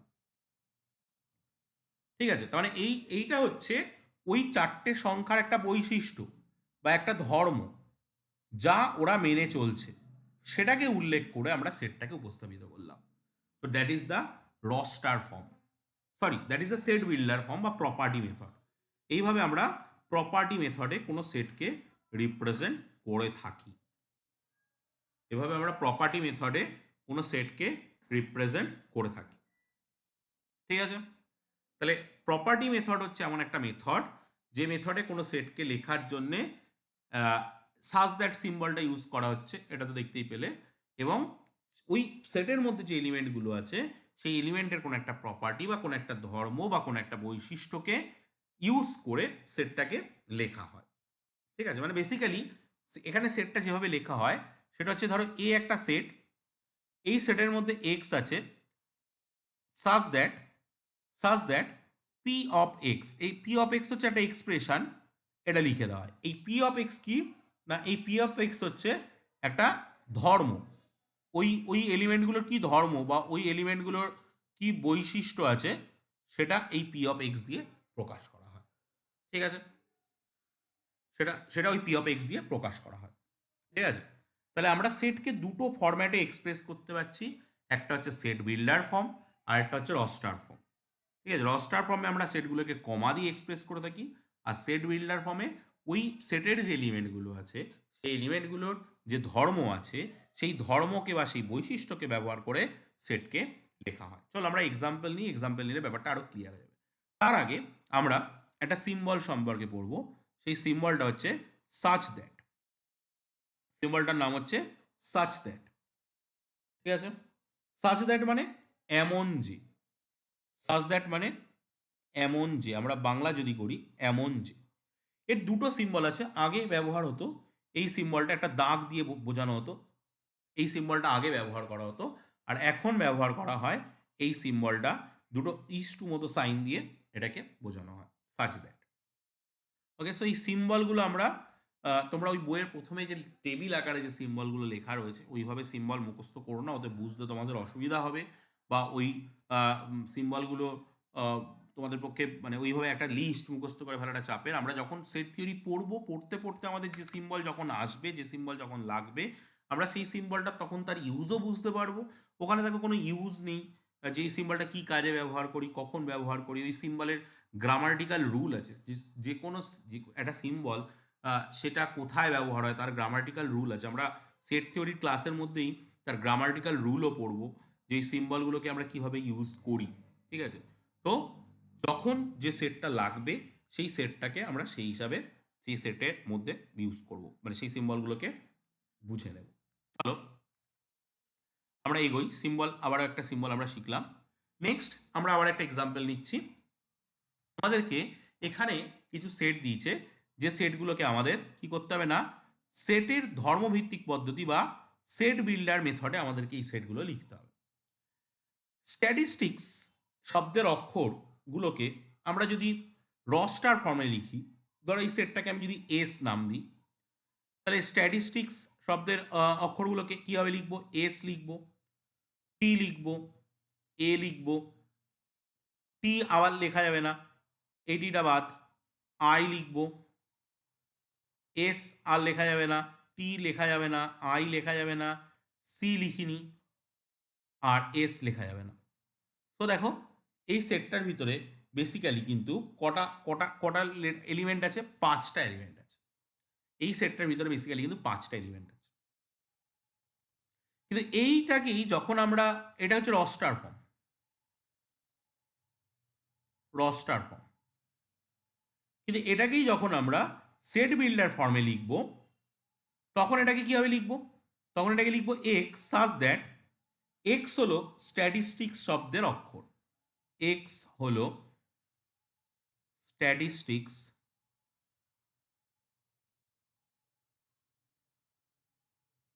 শব্দের অক্ষর। তাহলে এটা হলো set builder form, set builder. তাহলে দেখো একটা সেটকে আমরা দুভাবেই এক্সপ্রেস করতে, প্রতিটা সেটকেই দুভাবে এক্সপ্রেস করা যায়। এবার এখানে কিছু কথা আছে, তুমি সমস্ত সেটকে কিন্তু রস্টার ফর্মে লিখতে পারবে না। এটা আমি মানে আমরা এক্সাম্পল নেওয়ার সময় দেখব যে এমনও কিছু সেট আছে যে সেটগুলোকে শুধু আমাদের রস্টার ফর্মে, এই সেট বিল্ডার ফর্মেই লিখতে হবে, সেই সেটগুলোকে আমরা রস্টার ফর্মে কখনো লিখতে পারবো না। ঠিক আছে, ওকে। তো চলো নেক্সট আমরা যদি নেক্সট বি এ সেটটার দিকে তাকাই। এ সেটটা দেখো রস্টার ফর্মে দিয়ে দিয়েছে 3, 6, 9, 12, 15, মানে বেসিক্যালি এটা 3-এর নামটা, মানে 3-এর গুণিতকের সেট। এই সেটটা হচ্ছে বেসিক্যালি 3-এর গুণিতকের সেট। তাহলে আমরা এখানে এখানে আমরা কি নেব না, এখানে আমরা এই সেটটাকে এরমভাবে লিখতে পারি যে এ সেটের মধ্যে এক্স থাকবে সাজ দ্যাট এক্স হলো x belongs to natural number, x belongs to natural number এবং এক্স এর মান 3-এর গুণিতক, এবং এক্স এর মান 3-এর গুণিতক, 3-এর গুণিতক। বা আমরা এই সেটটাকে আরও একভাবে লিখতে পারি। ধরো আমি এ একটা লিখলাম যে x such that x belongs to x equal to, x belongs to নয়, x equal to, x equal to, ধরো লিখলাম 3n, যেখানে n belongs to natural number, যেখানে n belongs to natural number, এভাবে লিখলাম। তার মানে কি, ন্যাচারাল নাম্বারের সেটের ভিতরে 1, 2, 3, 4 এগুলো রয়েছে, আর ওই ন্যাচারাল নাম্বারের সেটের একটা এলিমেন্ট আমরা নেব, নিয়ে তার সঙ্গে 3 গুণ করলে আমরা এই সেটের এলিমেন্টটাকে পাবো। ঠিক আছে, ন্যাচারাল নাম্বারের মধ্যে তো 1, 2, 3, 4 এগুলো রয়েছে, 1, 2, 3, 4 এগুলো রয়েছে, মানে এই এলিমেন্টগুলোর সঙ্গে 3 গুণ করলে আমরা যেটা পাবো দ্যাট ইজ এই এ সেটটা পাবো। তাহলে আমাদের দুটো প্রবলেম সলভ হয়ে গেল। আর একটা প্রবলেম রয়েছে, সেটা হচ্ছে 3 নম্বর প্রবলেমটা। 3 নম্বর প্রবলেমটার দিকে এবার আমরা যাব। ওকে, তো চলো 3 নম্বরটার দিকে যদি আমরা দেখি, 3 অথবা 3 অপেক্ষা বড়, 25 অপেক্ষা ছোট অখণ্ড সংখ্যাসমূহের সেট। এই সেটটাকে যদি আমি বি নাম দিই, এই সেটটাকে যদি আমি বি নাম দিই, তাহলে 3 অথবা 3-এর থেকে বড়, মানে 3ও হবে, 3 হবে, 4 হবে, 5 হবে, 6 হবে, এরকম করতে করতে এটা ধরো 22, 23, 24, 25। 25 অপেক্ষা ছোট, মানে 25-এর আগে শেষ হয়ে যাবে, 25 থাকবে না, 25-এর আগে শেষ হবে কিন্তু, ঠিক আছে? এই তো এখন এই সেটটাকে আমরা কিভাবে সেট বিল্ড, এটা তো রস্টার ফর্ম, এটা তো রস্টার ফর্ম, তাহলে এটাকে রস্টার ফর্মে লিখতে পারলাম। এবার এই সেটটাকে আমরা কিভাবে দেখবো, যে এই সেটটাকে আমরা কিভাবে সেট বিল্ডার ফর্মে লিখতে পারি। এই সেটটাকে কিন্তু সেট, প্রত্যেকটা সেট, এই সেটটাকেও সেট, প্রত্যেকটা সেটকে যে সেটকে রস্টার ফর্মে লেখা যায় সেই সেটকে সেট বিল্ডার ফর্মেও লেখা যায় সাধারণত। এবার আমাদেরকে প্রবলেম আছে এখানে, একটা প্রবলেমটা আমি বলে দিই। দেখো, তুমি দেখো, আমরা যদি একটু আগে যাই, এই যে আমাকে যদি এই সেটটা দিয়ে দেয়, তা প্রথম কথা আমাকে ওই সংখ্যাগুলো দেখে এমন একটা আইডিয়া করতে হবে, যে এই এই জিনিসটার আইডিয়া করতে হবে। এটা একটু চাপের ব্যাপার, যে আমাকে সেটের ভিতরে কতগুলো এলিমেন্ট দিয়েছে, আমি সেখান থেকে ওই সেটটার এলিমেন্টগুলো কি প্রপার্টি মেনে চলছে সেটা সবসময় বের করাটা কিন্তু সহজ নয়, সবসময় বের করাটা কিন্তু সহজ নয়, ঠিক আছে? তো এটা একটা চাপের, যে আমাকে রস্টার ফর্মে দিল, সেট বিল্ডার ফর্মে লিখতে হবে যে সংখ্যাগুলোকে আমরা আমরা কিভাবে এক্সপ্রেস করব, এটা একটা চাপের। আর সব সেটকে কিন্তু রস্টার ফর্মে লেখা যাবে না, মানে রস্টার ফর্ম থেকে সেট বিল্ডার ফর্মে আসার চাপটা হচ্ছে প্রপার্টিটা খুঁজে বের করা, আর সেট বিল্ডার ফর্ম থেকে রস্টার ফর্মে আমরা অনেক ক্ষেত্রে যেতে পারবো না। সব সেটকে আমি একটু আগেই বলেছি যে সেট বিল্ডার ফর্মে কিন্তু সব সেটকে লেখা যায় না, কোন সেটগুলোকে লেখা যাবে আর কোন সেটগুলোকে লেখা যাবে না সেটা আমরা আস্তে আস্তে আলোচনা করতে করতেই পেয়ে যাবো, যে সব সেটকে সেট বিল্ডার ফর্মে লেখা যাবে না। এই সেটটাকে সেট বিল্ডার ফর্মে লেখাই যাবে। এই সেটের মধ্যে এক্স থাকবে সাজ দ্যাট এক্স একটা অখণ্ড সংখ্যা বা ইন্টিজার বা পূর্ণ সংখ্যা, এক্স একটি পূর্ণ সংখ্যা, এক্স একটি পূর্ণ সংখ্যা, এবং এক্স এর মানটা কি না 3-এর থেকে বড়, 25-এর আগ পর্যন্ত, মানে 25-এর থেকে ছোট। তো এইভাবে লিখলে আমরা কিন্তু এই সেটটাকে সেট বিল্ডার ফর্মে এক্সপ্রেস করতে পারি। এইভাবে লিখলে এটাকে আরো আরো একভাবে লেখা যায়, যে পূর্ণ সংখ্যার সেটকে দিয়ে আমরা বিলংস টু দিয়েও লিখতে পারি, সেটা আমি দেখিয়ে দিচ্ছি। এটা একটি পূর্ণ সংখ্যা,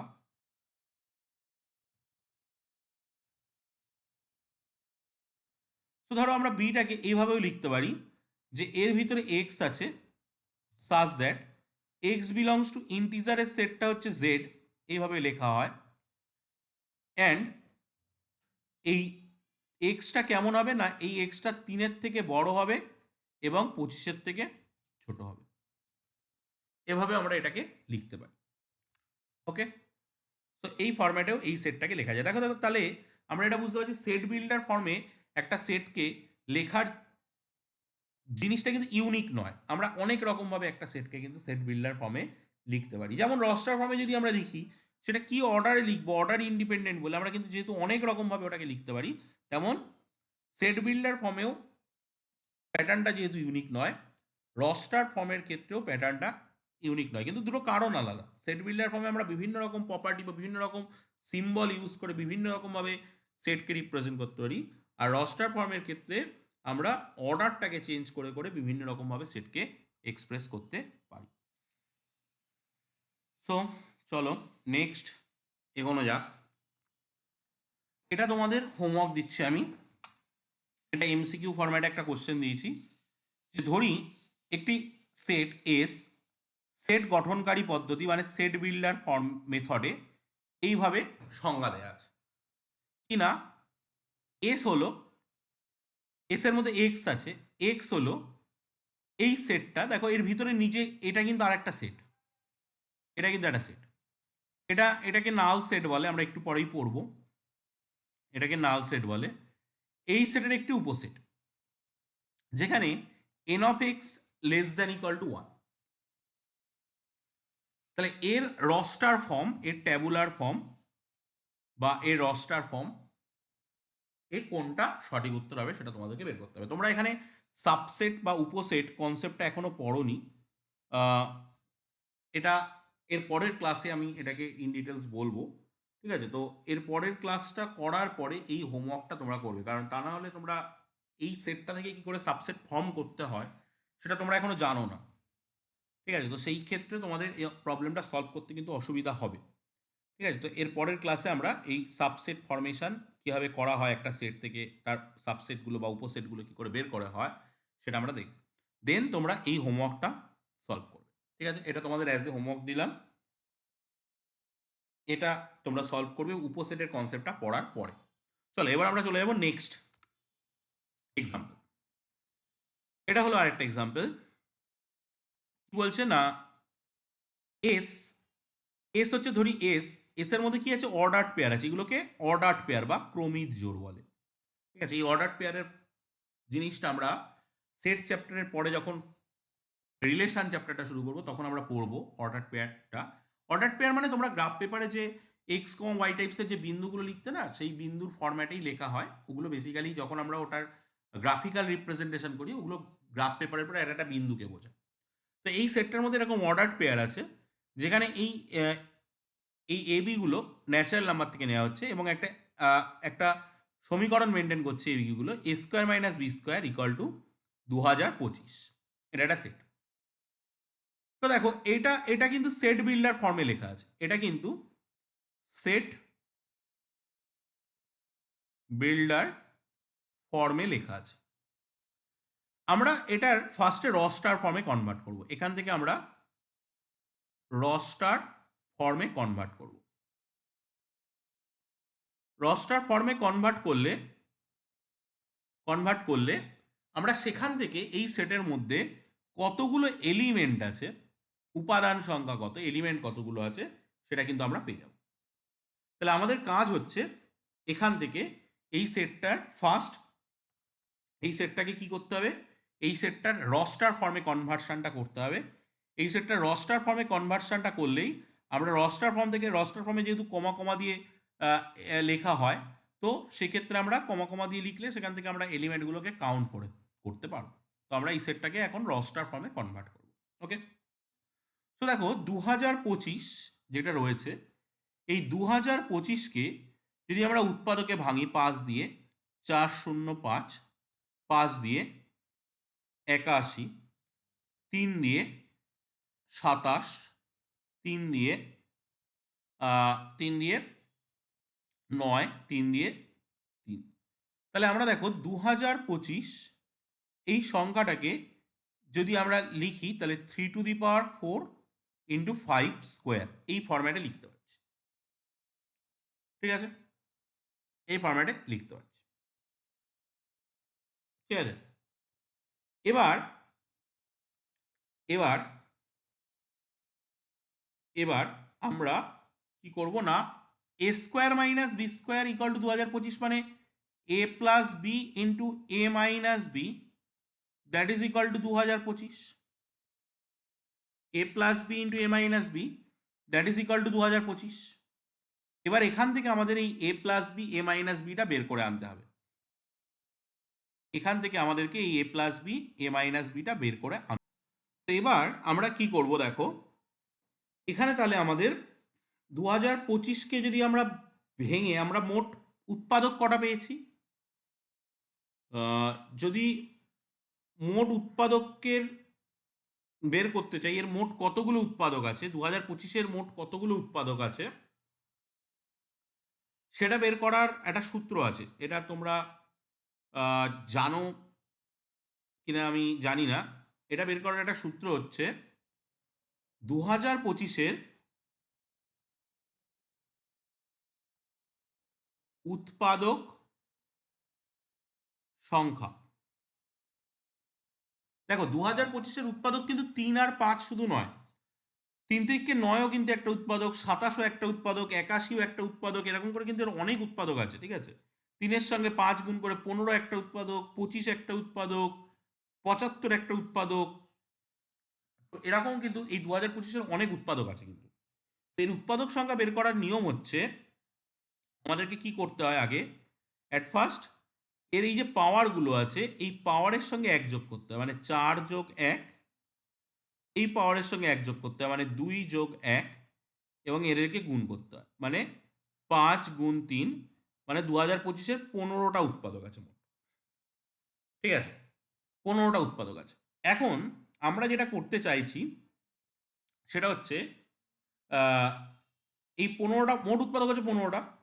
এবার আমরা এই a plus b into a minus B এইরকম ফরম্যাটে 2025-এর উৎপাদকটাকে ভাঙতে চাইছি, মানে মোট দুটো উৎপাদকের সংখ্যায় দিয়ে এটাকে ভাঙতে চাইছি, মানে বেসিক্যালি এটাকে 2 দিয়ে ভাগ করতে হবে। ঠিক আছে, তো তাহলে দেখো 2025, প্রথম কথা 2025 একটা পূর্ণবর্গ সংখ্যা। তোমরা যদি দেখো যে এটাকে 9 গুণ 5-এর হোল স্কোয়ার ফরম্যাটে লেখা যাচ্ছে, তার মানে আমরা কোনো একটা সময় 2025-কে 45 গুণ 45 লিখতে পারছি। 2025-কে একটা হচ্ছে 45 গুণ 45 আকারে লেখা যায়। তার মানে একটা সময় আসবে যখন এই a plus B R A minus B এই দুটো সমান হবে, 45 45 হবে। এই 15টা উৎপাদকের মধ্যে একটা এরকম পাবো, তাহলে সেই একটাকে আগে বাদ দিই। তাহলে এরকম জোড়া কতগুলো পাবো? জোড়ার সংখ্যা এরকম জোড়া পাবো ওই 15টা থেকে আগে এই জোড়, যেহেতু এটা পূর্ণবর্গ সংখ্যা তাই একটাকে বাদ দিলাম, বাই 2, মানে 7টা পাবো। 7টা জোড়া আমরা এরকম পাবো, এরকম 7টা জোড়া পাবো। এই a plus B R A minus B জোড়া পাবো 7টা, যাদের পেয়ার নিয়ে আমরা 2025 বানাতে পারবো। আমার কাজ কিন্তু শেষ। এবার এই 7টা জোড়া দিয়ে আমরা 7টা সমীকরণ বানাতে পারবো, মানে a plus b equal to a minus b equal to, এরকম 7টা জোড়া দিয়ে 7টা সমীকরণ বানাতে পারবো। সেই 7টা সমীকরণের জন্য এ বি দিয়ে 7টা সমাধান আসবে, এ বি দিয়ে 7টা সমাধান আসবে, তার মানে 7টা অর্ডার্ড পেয়ার আসবে, তার মানে এর ভিতরে 7টা এলিমেন্ট থাকবে। ঠিক আছে, তাহলে এইটা দিয়ে আমরা কিন্তু অনেক কিছু শিখলাম, এবং এই টাইপসের প্রবলেম গ্যারেন্টি সহকারে বলতে পারি তোমাদের ডব্লিউবি যেটা বলি, ওয়েস্ট বেঙ্গল জয়েন্ট এন্ট্রান্স, জেডাবলি মেন, জেডাবলি অ্যাডভান্স লেভেলে এই রকম প্রবলেমই কিন্তু দেয়। সো তোমরা এই রকম প্রবলেম করার অভ্যাসটা কিন্তু তৈরি করো। তোকে এখানে কিন্তু পুরো কোশ্চেন সলভ করতে হচ্ছে না, রস্টার ফর্মেও আমি এক্সপ্রেস করিনি। তোমাদের আমি একটা হোমওয়ার্ক দিচ্ছি এখান থেকে, যে এই সেটটাকে রস্টার ফর্মে তোমরা এক্সপ্রেস করবে বাড়িতে। রস্টার ফর্ম এ এক্সপ্রেশনটা তোমাদের বাড়ির হোমওয়ার্ক থাকছে। আমি একটা আইডিয়া বলে দিচ্ছি, যে দেখো এখানে তুমি যদি চাও, ধরো এইটাকে গুণ করে কত হচ্ছে 81, আর এইটাকে গুণ করে কত হচ্ছে 25, তাহলে এ প্লাস বি সমান সমান 81 আর এ মাইনাস বি সমান সমান 25 ধরলে, ধরে তুমি এটাকে সলভ করো, তাহলে তোমার কত আসছে 2a ইকাল টু 106, মানে এ ইকাল টু আসছে 53, আর বি তাহলে কত হবে 81 থেকে 53 বাদ, মানে 8 1 6 2 28। তাহলে দেখো এই সেটের মধ্যে একটা এলিমেন্ট আছে যেটা হচ্ছে 53,28, এটা হচ্ছে একটা এলিমেন্ট।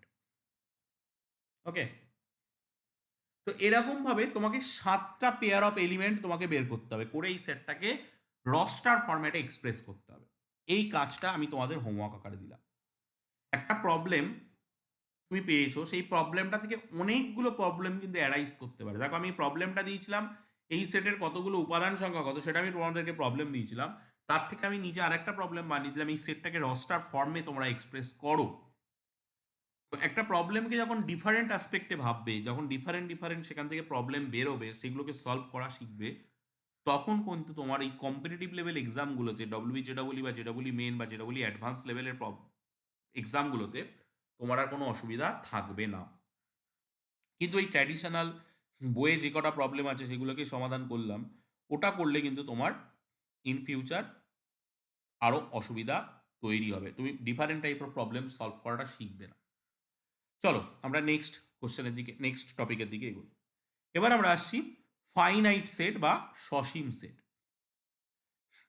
যে সেটের পদ সংখ্যা গণনার দ্বারা নির্ণয় করা সম্ভব, অর্থাৎ যে সেটের পদসমূহর সংখ্যা সসীম, ফাইনাইট, তুমি গুণে শেষ করতে পারবে একটা সেট, তার ভিতরে কটা এলিমেন্ট আছে। যেমন দেখো এই এক্সাম্পলটাই, এই কোশ্চেনটাই, এই সেটটার ভিতরে 7টা এলিমেন্ট আছে, এটা আমরা বের করলাম। যদি কোনো একটা সেটের পদ সংখ্যা আমরা গুণে শেষ করতে পারি, তখন আমরা সেই সেটটাকে বলি ফাইনাইট সেট। ঠিক আছে, একটা সেট, সেই সেটের পদ সংখ্যাটা যদি আমরা গুণে শেষ করতে পারি, তখন আমরা সেই সেটটাকে বলি ফাইনাইট সেট। এই ফাইনাইট সেট, ধরো আমি ওই এক্সাম্পলটা যদি নিই, এ ই আই ও ইউ, তাহলে এই সেটের ভিতরে 5টি পদ আছে, 5টি পদ, এটা হচ্ছে একটা ফাইনাইট সেট, এটা হচ্ছে একটা ফাইনাইট সেট। ধরো আমরা বি বলে একটা সেট নিচ্ছি, যে সেটের ভিতরে 1 2 3 এরকম করে ধরো 99 100 এই পর্যন্ত থাকলো, তাহলে এই সেটের ভিতরে 100টি পদ আছে, তাহলে এই সেটটা একটা ফাইনাইট সেট। ঠিক আছে, এই সেটটা একটা ফাইনাইট সেট। তো ফাইনাইট সেট মানে যে সেটের পদ সংখ্যাগুলোকে আমরা গুণে শেষ করতে পারি, that is called finite set. মানে গুনতে পারবো, গুণে শেষ করতে পারবো, দ্যাট ইজ ফাইনাইট। মানে পদ সংখ্যাটা একটা ফাইনাইট নাম্বার হবে, তাকে আমরা বলবো ফাইনাইট সেট। এবার আমরা এখান থেকে একটা জিনিস পড়বো, that is order of A set. একটা সেটের অর্ডার বলতে কি বুঝি, বা সেটের মাত্রা। একটা সসীম সেটের উপাদান সংখ্যা যেটা হয়, আমরা একটু আগে সসীম সেটের উপাদান সংখ্যা মানে তার পদ সংখ্যা বের করলাম, সেটাকেই সেটের অর্ডার বলা হয়। সসীম সেটের ক্ষেত্রে সেই সেটের ভিতরে যে এলিমেন্টগুলো থাকে তাদের যে number of element is the order of the set. সসীম সেটের এই মাত্রাটাকে number of element in A, বা এরকম এই দাগটাকে মডের দাগও বলা হয় এরকম ভাবে, বা order of element in A এইভাবে বোঝানো হয়। এটাকে পড়া হয় number of element in A, আর এইটাকে পড়া হয় order of element, order of A, order of A. Order of element হয় না, এলিমেন্টের অর্ডার বলতে আবার অন্য জিনিসকে বোঝায়, সেটা আরও আরও অনেক উঁচু ক্লাসের ব্যাপার, ওটা আমি এখন ওর মধ্যে যে ঢুকছি না। অর্ডার অফ এর অর্ডার বলা হয়। ওকে, তো এইভাবে এক্সপ্রেস করা হয়। অনেক সময় এই নাম্বার অফ এলিমেন্ট বা অর্ডার অফ এলিমেন্টটাকে একটা যেহেতু অঙ্কবাচক সংখ্যা, সেটের অঙ্কবাচক সংখ্যা বা কার্ডিনাল নাম্বার দিয়েও এটাকে বলা হয়, that is the cardinal number of the set. Cardinal number of the set দিয়েও এটাকে এক্সপ্রেস করা। ওকে, সো সেটের মাত্রা বা অর্ডার অফ দ্য সেট বলতে কি বোঝায় সেটা তোমরা বুঝলে। এক্সাম্পল তো বুঝতেই পারছো যে আমি একটু আগে যে সেটটাকে নিয়ে তোমাদেরকে একটা অঙ্ক করে দেখালাম, তার ভিতরে 7টা এলিমেন্ট আছে। তো cardinal number of the set বা অর্ডার অফ দ্য সেট বা number of element in the set is 7। সমতুল্য সেট, যদি দুটো সেট আমরা পাই, যে সেটের যদি দুটি সসীম সেটের পদ সংখ্যা সমান হয়, তখন সেট দুটিকে সমতুল্য সেট বলে। তখন সেট দুটিকে সমতুল্য সেট বলে। ধরো যেমন আমি একটা সেট নিলাম ওই এ ই আই ও ইউ, আর একটা সেট নিলাম যে সেটের মধ্যে ধরো আছে 1 2 3 4 5। তাহলে দেখো number of element in A সেটাও 5, আর number of element in B সেটাও 5। তাহলে আমরা এখান থেকে বলতে পারি the set A and B are equivalent set. The set A and B are equivalent set. দুটো সেট, তারা দুটো সেট আলাদা আলাদা সেট। এ সেটের মধ্যে এই আই ও ইউ আছে, এ সেটের মধ্যে যে এলিমেন্টগুলো আছে, বি সেটের মধ্যে যে এলিমেন্টগুলো আছে, those are completely different, but the number of element in A and number of element in B, those are same. So এই সেট দুটোকে আমরা বলি ইকুইভ্যালেন্ট সেট বা সমতুল্য সেট। ওকে, এবার আমরা নেক্সট টপিকে যাই। নেক্সট টপিক, একটা এক্সাম্পল নিচ্ছি। সমতুল্য সেটের পরে একটা এক্সাম্পল। এস একটা সেট যার ভিতরে 1 থেকে 20 পর্যন্ত আছে। এটা একটা সার্বিক সেট। সার্বিক সেটের কনসেপ্ট আমরা এখনো পড়িনি। আজকের টপিকে আমরা সার্বিক সেট পাবো না। সার্বিক সেটের কনসেপ্ট আমরা নেক্সট ক্লাসে পড়ব। সার্বিক সেটের কনসেপ্ট আমরা নেক্সট ক্লাসে পড়ব। চলো, এস 1 থেকে 20 পর্যন্ত আছে। এখানে এ এবং বি হলো এস এর দুটো উপসেট, মানে এস থেকে তৈরি এস এর দুটো সেট। উপসেটের কনসেপ্টটা আমরা জানি না, তো ঠিক আছে চলো এগোই, উপসেটের কনসেপ্ট এখানে লাগবে না। যারা নিচের শর্তগুলো প্রকাশ করে, পূরণ করছে, কি কি শর্ত না, প্রথমে এ সেটটা কি বলছে, এ সেটটা হচ্ছে এক্স বিলংস টু এস, এই এস এর এলিমেন্টগুলোকে নিয়ে তৈরি হবে এবং এটা একটা মৌলিক সংখ্যা সেট হবে। এই সেটের ভিতরে মৌলিক সংখ্যাগুলো থাকবে, ঠিক আছে? তার মানে এক তো মৌলিকও নয় যৌগিকও নয়, এককে নিউট্রাল নাম্বার বলা হয়। 2 থাকবে, 3 থাকবে, 4 থাকবে না, 5 6 7 হবে, 8 9 হবে না, 10 হবে না, 11 হবে, 12 হবে না, 13 হবে, 14 15 16 17 হবে, 18 হবে না, 19 হবে। তো দেখো, number of element in A কত হচ্ছে? 1 2 3 4 5 6 7 8। নাম্বার অফ এলিমেন্ট ইন এ হচ্ছে 8। এবার S belongs to x, x square minus K x plus 24, এই সমীকরণকে সিদ্ধ করে যে নাম্বারগুলো, সেই নাম্বারগুলো বি সেটের মধ্যে রয়েছে। তা আমরা এখন কে এর মান যতক্ষণ না পর্যন্ত জানতে পারবো ততক্ষণ তো আমি এটা পাবো না, না? নাম্বার 2 বলছে এ আর বি সমতুল্য সেট, মানে number of element in B সেটাকেও 8 হতে হবে, তাহলেই এ আর বি কে আমরা ইকুইভ্যালেন্ট সেট বলতে পারবো। উপরের তথ্যের পরে ভিত্তি করে কে এর মান কত হবে সেটা আমাকে বের করতে হবে। এখন তুমি ভেবে দেখো, এটা একটা কোয়াড্রেটিক ইকুয়েশন। এই কোয়াড্রেটিক ইকুয়েশনের ওই এই কোফিসিয়েন্টটা যাই হোক না কেন, এর ভিতরে হাইয়েস্ট দুটো পদ থাকতে পারে, দুটি পদ থাকতে পারে, হাইয়েস্ট দুটো পদ থাকতে পারে, তার বেশি পদ কোনোদিন একটা কোয়াড্রেটিক ইকুয়েশনের রুট কোনোদিন দুটোর বেশি হয় না। হতে পারে যে দুটো রুট এক হয়ে গেল, গিয়ে একটা রুট হলো, সেটা হতে পারে, কিন্তু দুটোর বেশি রুট কোনোদিন কোয়াড্রেটিক ইকুয়েশনে পাওয়া যায় না। ওকে, একটা কোয়াড্রেটিক ইকুয়েশনে কখনো দুটোর বেশি রুট পাওয়া যায় না। সো কে এর কোনো মানের জন্যই এই এই সেটটার নাম্বার অফ এলিমেন্ট 8 হবে না। কে এর কোনো মানের জন্য এই সেটটার নাম্বার অফ এলিমেন্ট 8 হবে না।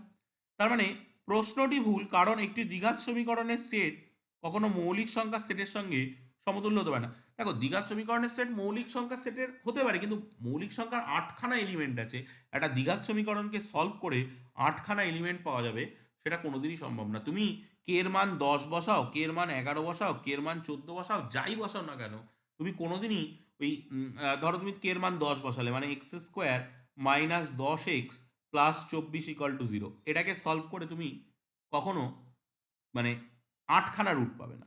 X square minus 11x plus 24 equal to 0, এটাকে সলভ করে তুমি কখনো 8খানা রুট পাবে না। X square minus 14x plus 24 equal to 0, এটাকে এইগুলোকে সলভ করে তুমি কখনোই 8খানা করে রুট পেতে পারো না।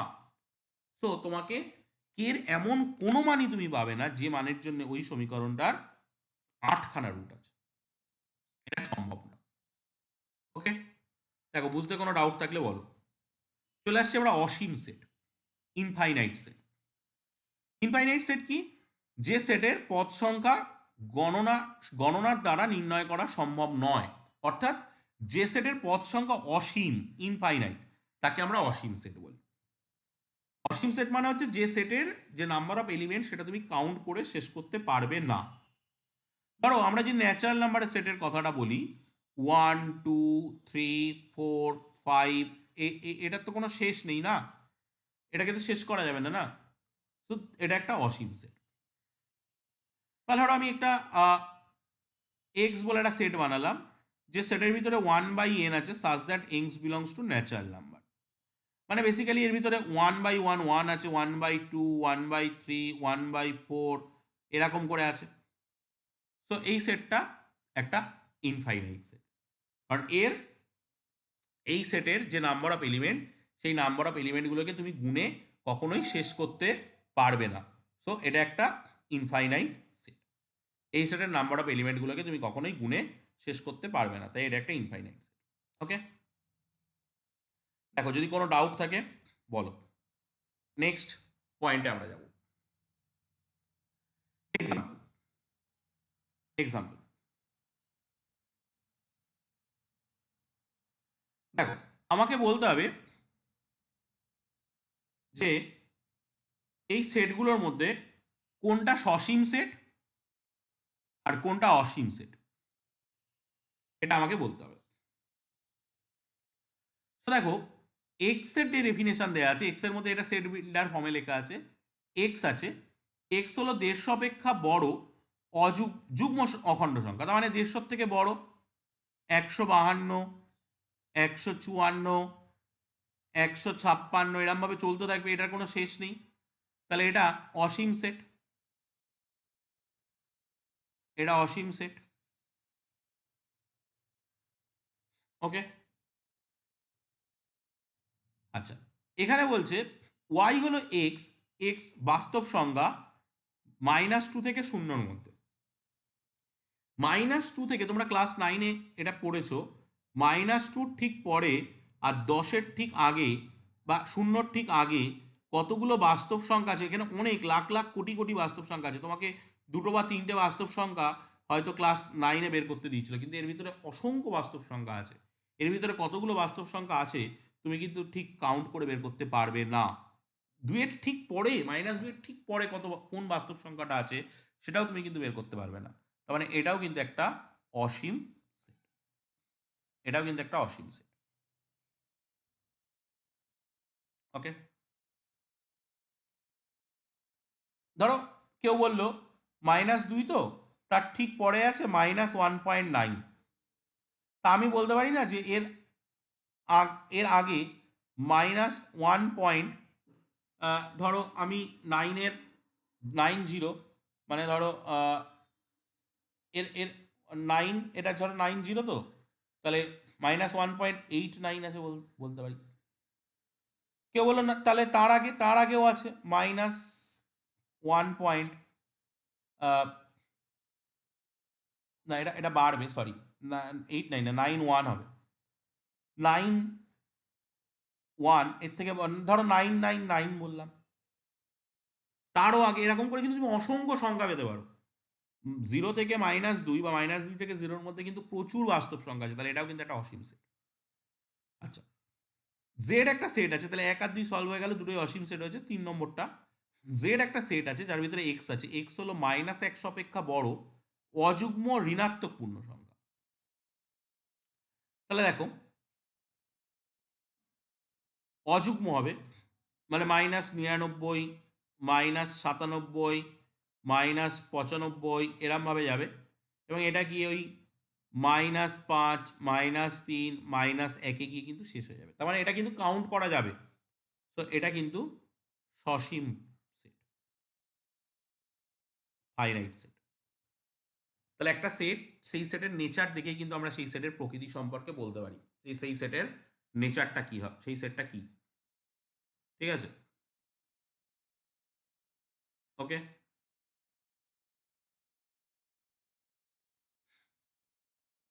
ওকে, চলো নেক্সট, অসীম সেটের প্রকারভেদ। এই অসীম সেট বেসিক্যালি দু রকমের হয়। অসীম সেট বেসিক্যালি দু রকমের হয়। একটা হচ্ছে গণনযোগ্য বা কাউন্টেবল, ডিনিউমারেবল, কাউন্টেবল বা ডিনিউমারেবল সেট। আর একটা হচ্ছে অগণনযোগ্য বা নন ডিনিউমারেবল সেট। মানে কোন একটা এক রকমের অসীম সেট আমরা পাবো যে সেটের এলিমেন্টগুলোকে আমরা কাউন্ট করতে পারবো, আর এক রকমের অসীম সেট আমরা পাবো যে সেটের এলিমেন্টগুলোকে আমরা কাউন্ট করতে পারবো না।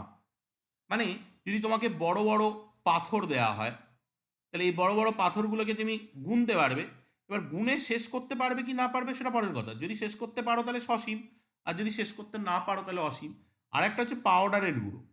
পাউডারের গুঁড়ো তোমাকে যদি গুনতে দেওয়া হয়, সে কোনোদিনই তুমি একটা পাউডারের গুঁড়ো থেকে একটা পাউডারের কণা থেকে আরেকটা পাউডারের কণাকে তুমি কখনো আলাদাই করতে পারবে না। একটা পাউডারের কণা থেকে আরেকটা পাউডারের কণাকে তুমি কখনো আলাদাই করতে পারবে না, তার গোনা তো অনেক পরের কথা। ঠিক আছে, সো একটা হচ্ছে গুনতে পারা, আর একটা হচ্ছে গুনতে পারার পরে সেটা শেষ করতে পারা, দুটো আলাদা জিনিস কিন্তু সম্পূর্ণ। তো এর ওপরে বেস করে আমরা অসীম সেটকে দুভাগে ভাগ করছি। একটা হচ্ছে গণনযোগ্য বা ডিনিউমারেবল, আর একটা হচ্ছে অগণনযোগ্য বা নন ডিনিউমারেবল। ওকে, সো প্রথমে আমরা পড়বো গণনযোগ্য অসীম সেট বা denumerable set, countably infinite set or denumerable set. নির্দিষ্ট ধর্ম বা বৈশিষ্ট্য মেনে সংজ্ঞাত কোনো অসীম সেটের পদসমূহকে একটি অনুক্রম বা সিকোয়েন্সের আকারে প্রকাশ করা সম্ভব হলে সেই সেটকে অসীম সেটকে ডিনিউমারেবল সেট বলা হয়। মানে বেসিক্যালি একটা প্যাটার্নে, একটা সিকোয়েন্সে, একটা প্যাটার্নে যদি তুমি এক্সপ্রেস করতে পারো, যে প্যাটার্নে এক্সপ্রেস করা, সেই প্যাটার্নটা যদি তুমি ফলো করাতে পারো, যে প্যাটার্ন ফলো করা মানে কি, সেই প্যাটার্ন অনুযায়ী আমরা বলতে পারবো যে এর ভিতরে কতগুলো টার্ম আছে, কতগুলো টার্ম আছে সেটা বলতে পারবো না, কিন্তু প্যাটার্নটা অনুযায়ী আমরা গুনতে পারবো। ঠিক আছে, তো সেই জন্য একটা সিকোয়েন্সে যদি তুমি এক্সপ্রেস করতে পারো কোনো একটা সেটের এলিমেন্টগুলোকে, যে সিকোয়েন্সের প্যাটার্নটা থেকে তুমি সেই সেটটাকে গুনতে পারবে, কিন্তু গুনে শেষ করতে পারবে কিনা সেটা পরের কথা। জাস্ট তুমি কাউন্ট করতে পারবে যে একটা আছে, দুটো আছে, পাঁচটা আছে, এরকম করে তুমি কাউন্ট করতে পারছো। কাউন্টিংটা এন্ড হবে কি না হবে সেটা নিয়ে প্রশ্ন উঠছে না। ওকে, অর্থাৎ কোনো সেট সসীম অর্থাৎ ডিনিউমারেবল হলে তাকে গণনযোগ্য বা কাউন্টেবল বলা হবে। যদি সসীম হয় তাহলে তুমি সেটা গুণে শেষ করে ফেলতে পেরেছো, গুণে শেষ করে ফেলতে পেরেছো। আর যদি অসীম হয়, কাউন্টেবল হয়, তার মানে তুমি গুনতে পারবে কিন্তু শেষ করতে পারবে না। আর অর্থাৎ তার মানে কি, সসীম সেট মানেই সেটা কাউন্টেবল হবে। সসীম মানে তুমি গুণে শেষ করতে পেরেছো, দ্যাট মিনস তুমি গুনতে পেরেছো। গুনতে পেরেছো মানেই সেটা কাউন্টেবল। গুনতে পেরেছো মানেই সেটা কাউন্টেবল। মানে সসীম সেট অলওয়েজ কাউন্টেবল হবে, কিন্তু কাউন্টেবল সেট সসীম হবে কি সসীম হবে না সেটা বলা যাচ্ছে না। কাউন্টেবল সেট সেটা অসীমও হতে পারে, গুণে আমরা শেষ করতে পারলাম না। আরেকটা হচ্ছে গুণোত্তর অসীম সেট বা আনকাউন্টেবলি ইনফাইনাইট সেট। কোনো নির্দিষ্ট ধর্ম মেনে সংজ্ঞাত কোনো অসীম সেটের পদসমূহকে যদি কোনো একটি অনুক্রম বা সিকোয়েন্সের আকারে প্রকাশ করা সম্ভব না হয়, কোনো একটা প্যাটার্নে প্রকাশ করতে পারলাম না, তখন তাকে আমরা বলবো নন ডিনিউমারেবল সেট বা গণন অযোগ্য সেট। নন ডিনিউমারেবল সেট বা গণন অযোগ্য সেট। যদি কোনো একটা সিকোয়েন্সের প্যাটার্নে এক্সপ্রেস করতে পারি, তখন আমরা তাকে বলি ডিনিউমারেবল সেট। আর যদি কোনো একটা সিকোয়েন্সের প্যাটার্নে এক্সপ্রেস করতে না পারি, তাহলে আমরা বলি নন ডিনিউমারেবল সেট। ওকে, দেখো যদি কোনো ডাউট থাকে বলো। আমরা চলে যাব এর উপরে বেস করে একটা এক্সাম্পল নেব। তাহলে আমরা কাউন্টেবল সেট আর আনকাউন্টেবল সেট বা ডিনিউমারেবল সেট আর নন ডিনিউমারেবল সেট এটা পড়লাম।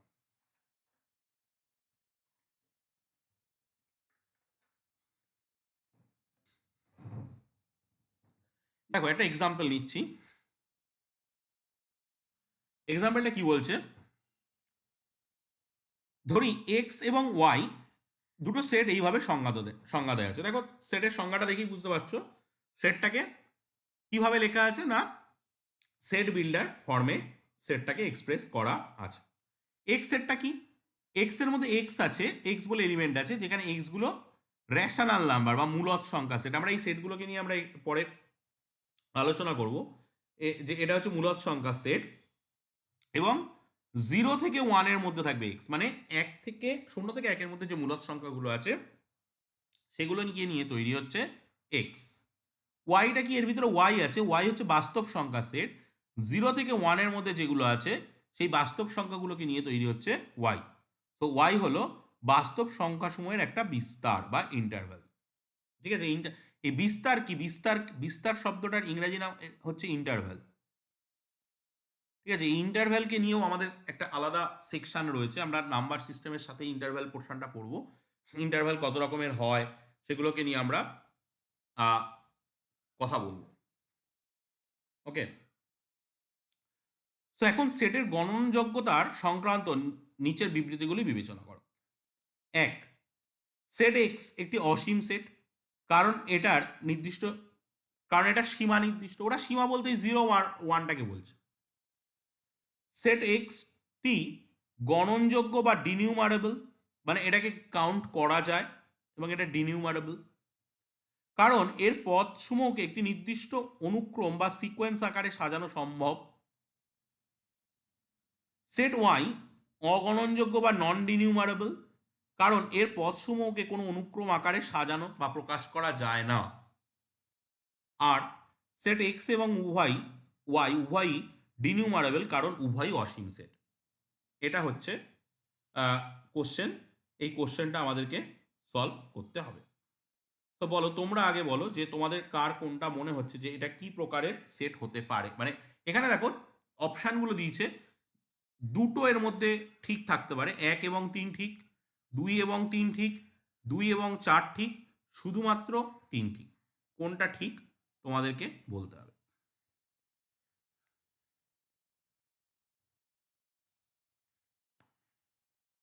কোনটা ঠিক তোমাদেরকে বলতে হবে, বলো দেখি কি হবে। খুব সুন্দর একটা কোশ্চেন। মানে বেসিক্যালি এখানে মূলদ সংখ্যার যে মূলদ সংখ্যার সেট এবং বাস্তব সংখ্যার সেট, এই সেটগুলো কাউন্টেবল সেট মানে ডিনিউমারেবল সেট না নন ডিনিউমারেবল সেট, এরপরে বেস করে আমাদেরকে কোশ্চেনটা দেওয়া হয়েছে। ওকে, তো প্রথম কথা আমরা এটাকে যদি দেখি, প্রথমে বলেছি এক্স একটা সসীম সেট।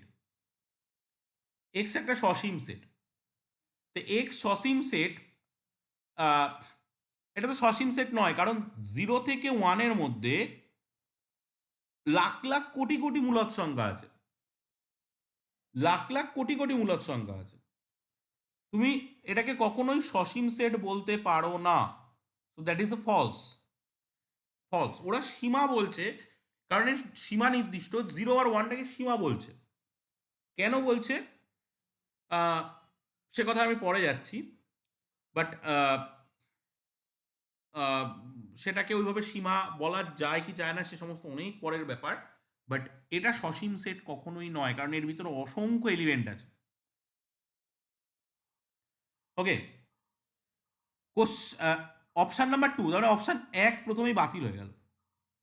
অপশান 1 বাতিল মানে অপশান এও বাতিল হয়ে গেল, কারণ 1 এখানে রয়েছে। সেট এক্স সেটটি গণনযোগ্য বা ডিনিউমারেবল। এক্স সেটকে গোনা যায় বা ডিনিউমারেবল, কারণ এর পদসমূহকে একটি নির্দিষ্ট অনুক্রমের আকারে সাজানো সম্ভব। মূলদ সংখ্যার যে সেট, এই সেটটা কে গোনা যায়, এবং এই সেটটার গোনার যে পদ্ধতি, সেই পদ্ধতিটার নামই হচ্ছে ক্যান্টর পদ্ধতি। এই সেটটার গোনার যে পদ্ধতি, এই সেটটাকে এই ক্যান্টর পদ্ধতিতে গোনা যায়। ঠিক আছে, এটা এই ক্যান্টর পদ্ধতি কি এখন আমাদের এই ক্লাস 11-12-এর মধ্যে নেই, তো আমরা এটাকে নিয়ে অত ডিটেলস আর ভাববই না। ঠিক আছে, তো এটা ডিনিউমারেবল সেট বলছে, গোনা যায়, এটাকে একটা অনুক্রম আকারে সাজিয়ে গোনা যায়। So that is true. ঠিক আছে, যে ক্যান্টরের নামটা আজকে আমরা ক্লাসের প্রথমে শুনে আসলাম, ওই ক্যান্টরেরই একটা পদ্ধতি আছে। তো অপশান 2 মানে statement 2 is true. But statement 2 দু জায়গায় রয়েছে, মানে শুধুমাত্র 3 এটাও বাদ চলে গেল। মানে বি আর সির মধ্যে এখন দেখতে হবে যে 3 আর 4 কোনটা ট্রু আছে। দেখো ওয়াই সেটটা অগণনযোগ্য বা নন ডিনিউমারেবল, কারণ এর পদসমূহকে কোনো অনুক্রম আকারে প্রকাশ করা যায় না। ঠিক আছে, এবার দেখো এই ওয়াইটা তো বেসিক্যালি বাস্তব সংখ্যা। এই যে 0 থেকে 1, এই 0 থেকে 1-এর মধ্যে লাখ লাখ কোটি কোটি কিন্তু বাস্তব সংখ্যা আছে। তো এটাকে কিন্তু তুমি কোনোভাবেই গুণে, এর ভিতরে কতগুলো বাস্তব সংখ্যা আছে তুমি কিন্তু কখনোই গুণে শেষ করতে পারবে না। কখনোই কিন্তু গুণে শেষ করতে পারবে না। তো অবভিয়াসলি সেটা নন ডিনিউমারেবল, গুণে শেষ করা যাবে না। এবং গুণে শেষ করা তো অনেক পরের কথা, গোনাই যাবে না, কারণ কোন জিরোর ঠিক পরে, ধরো এই হলো 0, 0-র পরে তুমি বললে 0-র পরে 0.1 আছে, আমি বললাম তার মাঝখানে 0.01 আছে, কেউ বললো তারও মাঝখানে 0.001 আছে, কেউ বললো তারও মাঝখানে 0.0001 আছে। তো একদম 0-র ঠিক পরে সংখ্যাটা কত সেটা কিন্তু কখনোই জানা সম্ভব নয়। সো অপশান মানে স্টেটমেন্ট 3ও কিন্তু ট্রু।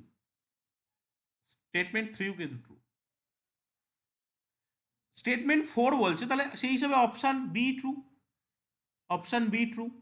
আর 4-এরটা নিয়ে আমরা একটু দেখি, 4-এরটা কিন্তু ফলস, কারণ এক্স কিন্তু ডিনিউমারেবল, ওয়াই কিন্তু নন ডিনিউমারেবল। y কিন্তু নন ডিনিউমারেবল, y নন ডিনিউমারেবল, yটা নন ডিনিউমারেবল। সো 4 নম্বর স্টেটমেন্ট কিন্তু ফলস, 4 নম্বর স্টেটমেন্ট কিন্তু ফলস। ওকে, তো দেখো খুব সুন্দর একটা কোশ্চেন। এই কোশ্চেনটার উপরে বেস করে অনেক কিছু ইনফরমেটিভ জিনিসপত্র রয়েছে, যে ইনফরমেশনগুলো আমরা জানলাম। ঠিক আছে, খুব ভালো একটা কোশ্চেন। এই টাইপসের কোশ্চেন কিন্তু তোমরা প্র্যাকটিস করার চেষ্টা করবে। ওকে, সো আমরা চলে যাব নেক্সট টপিকে। নেক্সট টপিক হচ্ছে আমাদের সিঙ্গেলটন সেট বা একপদী সেট। চলো, একপদী সেট, সিঙ্গেলটন সেট, যে সেটের একটি মাত্র পদ থাকে তাকে একপদী সেট বলে। মানে একটা পদ থাকলে সেই সেটটার নাম হবে সিঙ্গেলটন সেট বা একপদী সেট। কোন একটা সেট, তার মধ্যে যদি একটা মাত্র পদ থাকে, সেই সেটটার আমরা নাম দেব একপদী সেট। মানে নাম্বার অফ এলিমেন্ট বা কার্ডিনাল নাম্বার যেটা, সেটা যদি এক হয়। ধরো আমি একটা সেট নিলাম এ, যে সেটের মধ্যে এক্স আছে, এক্স হচ্ছে একটা integer, x belongs to Z and x belongs to Z and 2 less than x less than 4, এটা বললাম। তার মানে 2 আর 4-এর মাঝখানে অখণ্ড সংখ্যা কে আছে? একমাত্র 3। তার মানে এই এ সেটটার ভিতরে বেসিক্যালি 3 আছে। এটা হলো রস্টার ফর্ম, উপরটা হলো সেট বিল্ডার ফর্ম। তাহলে number of element in A কত? Number of element in A 1। তাহলে যে সেটে একটা মাত্র এলিমেন্ট আছে তাকে বলা হয় সিঙ্গেলটন সেট বা একপদী সেট। ওকে, সিঙ্গেলটন সেট একদম সিম্পল কনসেপ্ট, যে সেটের ভিতরে একটা মাত্র এলিমেন্ট আছে তাকে বলা হয় সিঙ্গেলটন সেট। এই সিঙ্গেলটন সেটের পরে বেস করে আমরা একটা কোশ্চেন দিচ্ছি, খুব ভালো কোশ্চেন কিন্তু এটা, খুব ভালো কোশ্চেন। ধরি এ একটি সেট যা সেট গঠনকারী পদ্ধতি বা সেট বিল্ডার ফর্মে কিভাবে লিখেছে না, এর ভিতরে সমস্ত বাস্তব সংখ্যা আছে।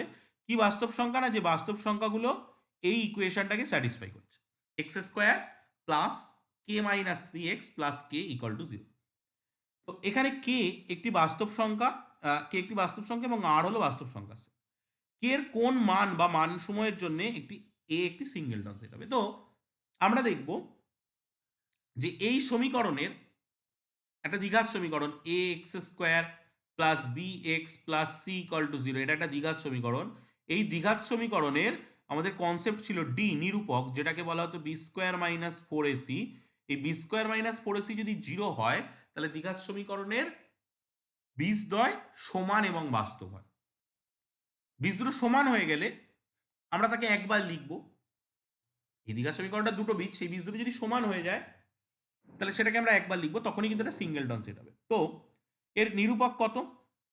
কে মাইনাস 3 তার হোল স্কোয়ার মাইনাস 4 ইন্টু এ হচ্ছে 1 ইন্টু সি হচ্ছে কে ইকুয়াল টু 0। এটাকে সলভ করো। কে স্কোয়ার প্লাস 9 মাইনাস 3 দুগুণী 6k minus 4k, that is equal to 0। So k square minus 10k plus 9 equal to 0। So k square minus 9k minus k plus 9 equal to 0। So k common নিলে k minus 9 আর minus 1 common নিলে k minus 9 equal to 0। So k minus 9 common নিলে k minus 1 equal to 0। মানে কে এর মান হয় 1 না হয় 9। কে এর মান 1 হবে বা 9 হবে। সো কে এর মান 1 হতে পারে বা 9 হতে পারে, তার জন্য এই সেটটা সিঙ্গেলটন সেট হবে। মানে কে এর মান 1 হলেও ওই সমীকরণ দ্বয়ের একটা মাত্র বীজ থাকবে। আমাদের বীজ বের করে লাভ নেই, বীজ বের করার ফলে তুমি পাবে যে ওই সমীকরণটার ওই সেটটার মধ্যে কি আছে সেটা তুমি পাবে। আর কে এর মান 9 হলেও ওই সেটটার একটা মাত্রই বীজ থাকবে। তো আলটিমেটলি তোমরা এইটা করবে বাড়িতে। এখান থেকে তোমাদের আমি হোমওয়ার্ক দিচ্ছি, এ সেটটাকে রস্টার ফরম্যাটে তোমরা এক্সপ্রেস করার চেষ্টা করবে যে এই সেটটার মধ্যে কি থাকতে পারে, কি থাকতে পারে না, মানে কি কোন এলিমেন্টটা আছে সেটা তোমরা একবার 1 ধরে বের করবে আর একবার 9 ধরে বের করবে। ঠিক আছে, এই দুটো তোমরা অ্যাজ এ হোমওয়ার্ক বাড়িতে করবে। ওকে, আমরা চলে যাব নেক্সট। আমাদের আর একটা টপিকই বাকি আছে, সেটা হলো নাল সেট বা শূন্য সেট বা ভয়েড সেট। এটাকে নাল শূন্য সেটও বলে, নাল সেটও বলে, ভয়েড সেটও বলে, এমটি সেটও বলে। এতগুলো জিনিস দিয়ে এটাকে এক্সপ্রেস করা যায়। তো যে সেটের কোনো পদ থাকে না তাকে বলা হয় শূন্য সেট। খুব ইম্পর্টেন্ট একটা কনসেপ্ট কিন্তু। একটা সেট যে সেটের মধ্যে কোনো এলিমেন্ট নেই, সেই সেটটাকে এমটি সেকেন্ড ব্র্যাকেট, মানে সেকেন্ড ব্র্যাকেট দিয়ে তো সেটকে আমরা এক্সপ্রেস করি, সেই সেকেন্ড ব্র্যাকেটের মধ্যে কিছু লেখা যাবে না, মানে কোনো একটা ডটও কিন্তু পড়বে না, ঠিক আছে? সেকেন্ড ব্র্যাকেটে একটু ফাঁকা করে দেবে, সেকেন্ড ব্র্যাকেটের মধ্যে কোনো ডটও কিন্তু পড়বে না, ঠিক আছে? বা সেটাকে এই এই সিম্বলটা দিয়ে, এই সিম্বলটা কিন্তু ফাই নয়, ঠিক আছে? এটাকে নাল সিম্বল বলে, নাল সিম্বল বলে, ঠিক আছে? এই সিম্বলটাকে নিয়ে আমরা পড়বো, এই সিম্বলটার নাম নাল সিম্বল, আমরা একটু পরেই আসছি। তো শূন্য সেটকে নাল সিম্বল দিয়ে রিপ্রেজেন্ট করা হয়, বা এরকম একটা সেকেন্ড ব্র্যাকেটের মধ্যে second bracket empty second bracket দিয়ে লেখা হয়। শূন্য সেটকে সসীম সেট হিসাবে বিবেচনা করা হয়। কেন সসীম সেট হিসাবে বিবেচনা করা হবে না? কারণ number of element in null that is তো জিরো, কোনো এলিমেন্ট নেই।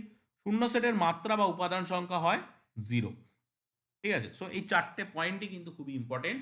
শূন্য সেট মানে যে সেটের ভিতরে কোনো এলিমেন্ট নেই, তাকে আমরা বলি শূন্য সেট, তাকে নাল সিম্বল দিয়ে ডিনোট করা হয়। এখানে মাথায় রেখো, এই জিরো যদি তেরচাভাবে কাটা হয়, তখন সেটা নাল সেট বা সেটা হচ্ছে নাল সিম্বল। আর যদি লম্বাভাবে কাটা হয়, সেটা হচ্ছে ফাই, ঠিক আছে? তো শূন্য সেটকে কিন্তু কখনোই ফাই দিয়ে আমরা ডিনোট করি না, শূন্য সেটকে কিন্তু কখনোই আমরা ফাই দিয়ে ডিনোট করি না, এটা কিন্তু মাথায় রাখবে। এটা কিন্তু অনেকেই ভুল করে, শূন্য সেটকে ফাই দিয়ে ডিনোট করা হয়। ফাই সিম্বল আর null symbol, those are two different, completely different. Phi আর নাল সিম্বল, ফাই দেখতে যেমন, নাল দেখতে তেমন নয় কিন্তু, ঠিক আছে? এটা কিন্তু মাথায় রেখো, এটা কিন্তু মাথায় রেখো। ওকে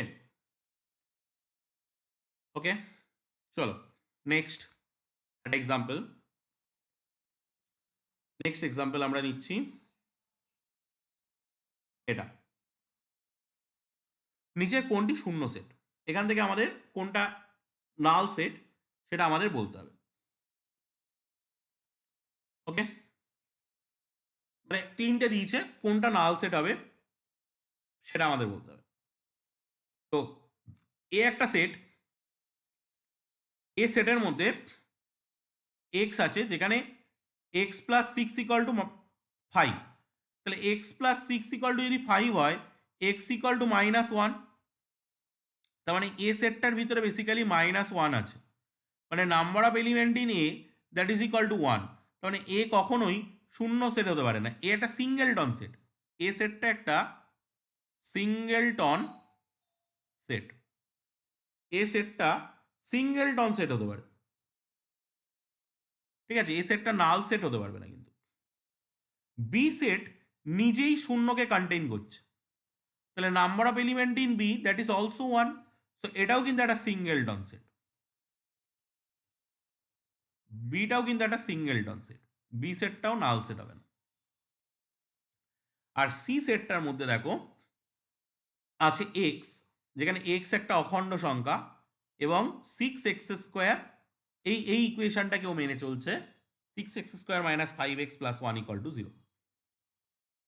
তো এটাকে যদি আমরা মিডিল টার্ম ব্রেক করি, six x square minus six x, six x square minus six x, এটাকে ছয় এককে ছয়, plus x plus one equal to zero. এইভাবে যদি আমরা এটাকে লিখি, তাহলে এখান থেকে তুমি, আচ্ছা এটা যোগ করে আনতে, মানে তিন আর দুই। সো আমাদের এটাকে বিয়োগে ভাঙতে হবে, এটা যোগে ভাঙতে হবে। সো আমরা এখানে একটা কাজ করি, আমরা এটাকে এইভাবে লিখলে হবে না, এটাকে লিখতে হবে তিন আর দুয়ে ভাঙতে হবে। এটাকে তিন দুয়ে ভাঙো, three x minus two x plus one equal to zero. Three x common নিলে two x minus one, minus one common নিলে two x minus one equal to zero. So two x minus one common নিলে three x minus one equal to zero. So এখান থেকে একটা আসবে half, আর একটা আসবে একের তিন, এক্সের দুটো মান। তো এক্সের দুটো মানই দেখো ভগ্নাংশ এসছে, কোনো অখণ্ড সংখ্যা কিন্তু আসেনি, এখানে বলেছিল একটা অখণ্ড সংখ্যা আসবে। তার মানে বেসিক্যালি এই সি সেটটার মধ্যে সি সেটটার মধ্যে কিন্তু কোনো এলিমেন্ট নেই, কারণ সি সেটটার যে প্রপার্টি দিচ্ছে সেই প্রপার্টিকে কিন্তু মেনে যে প্রপার্টিটা ওখানে লেখা আছে সেই প্রপার্টিকে কিন্তু সি সেটটা মেনে চলতে পারছে না, কারণ এখানে এক্স এর মান এসছে 1-2 1-3। সো আমরা এই সি সেটটাকে এমটি সেট হিসেবে কিন্তু ট্রিট করতে পারি, কারণ সির মধ্যে কেউই নেই, তো that is A null set. Number of element in C that is 0। তো এই সিটাই হবে একমাত্র শূন্য সেট। ওকে, তো আমাদেরকে এরকম বিভিন্ন সেট দিয়ে তার নাম্বার অফ এলিমেন্ট দেখে সেখান থেকে আমরা শূন্য সেট বের করতে পারি। তো শূন্য সেট বের করার জন্য আমরা তার নাম্বার অফ এলিমেন্ট দেখবো যে তার ভিতরে কটা এলিমেন্ট আছে। যদি কোনো এলিমেন্ট না থাকে তখন আমরা সেই সেটটাকে ভাববো শূন্য সেট। ওকে, চলো নেক্সট আমরা একটা কোশ্চেন নিচ্ছি।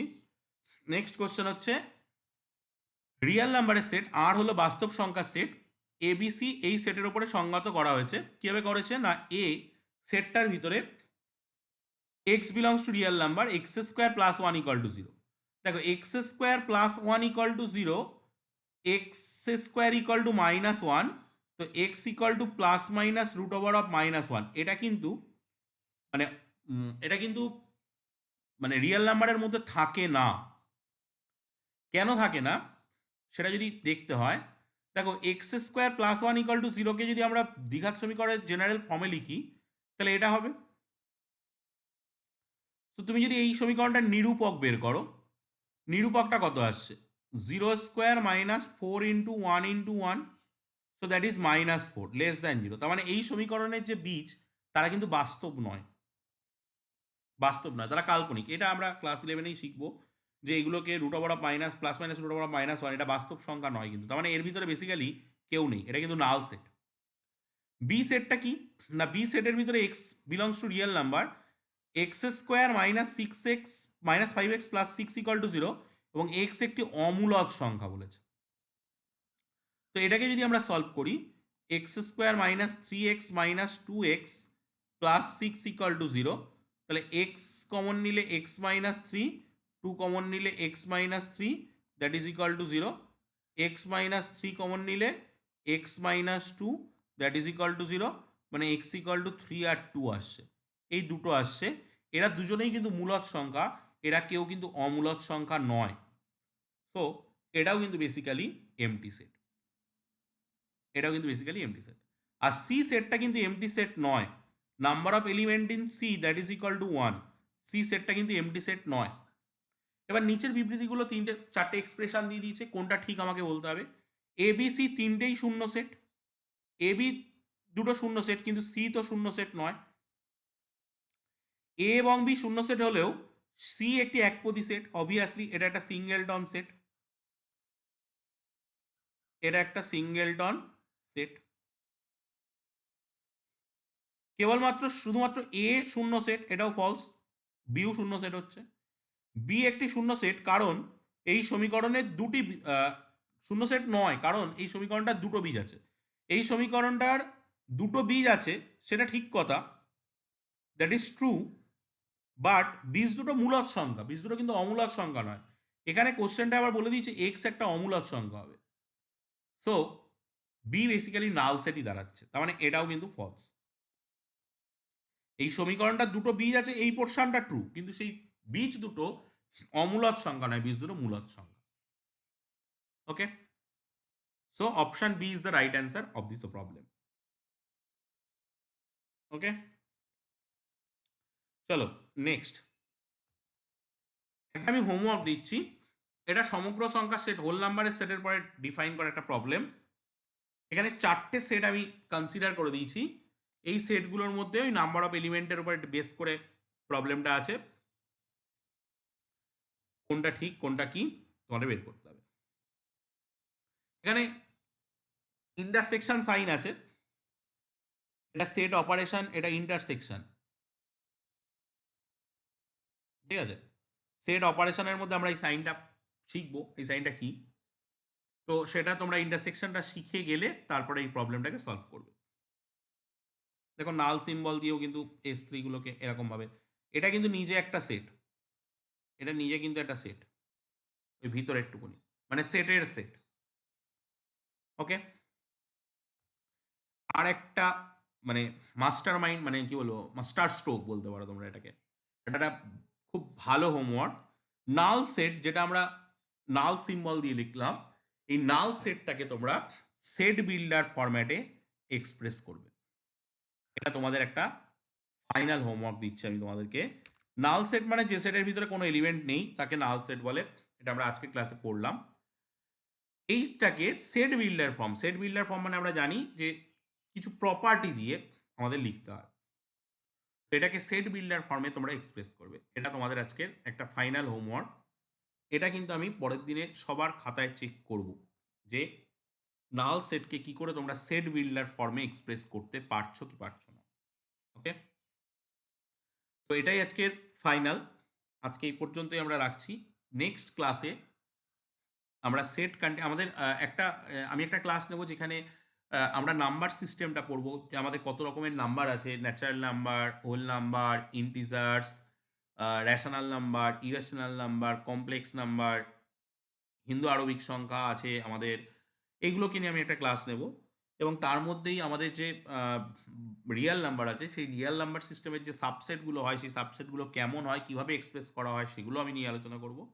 আর উপসেট, সাবসেট রিলেটেড যে কনসেপ্টগুলো আছে সেগুলোর উপর একটা ক্লাস হবে, সেট অপারেশনের পর একটা ক্লাস নেব আমি, এবং সেট অ্যালজেব্রা যেটা আছে আমাদের, সেট অ্যালজেব্রার পর একটা ক্লাস নেব। ঠিক আছে, তো বেসিক্যালি সেট থিওরিটাকে আমি আজকে একটা ক্লাস নিলাম, সেটের ক্লাসিফিকেশন একটা, সাবসেটের একটা পোর্শনের পর একটা নেব দুটো, সেট অপারেশনের পর একটা নেব তিনটে, সেট অ্যালজেব্রার পর একটা নেব চারটে, এবং নাম্বার সিস্টেমের উপর একটা নেব পাঁচটা। মানে সেট থিওরিকে আমি পাঁচটা ক্লাসে ডিকম্পোজ করে নিচ্ছি।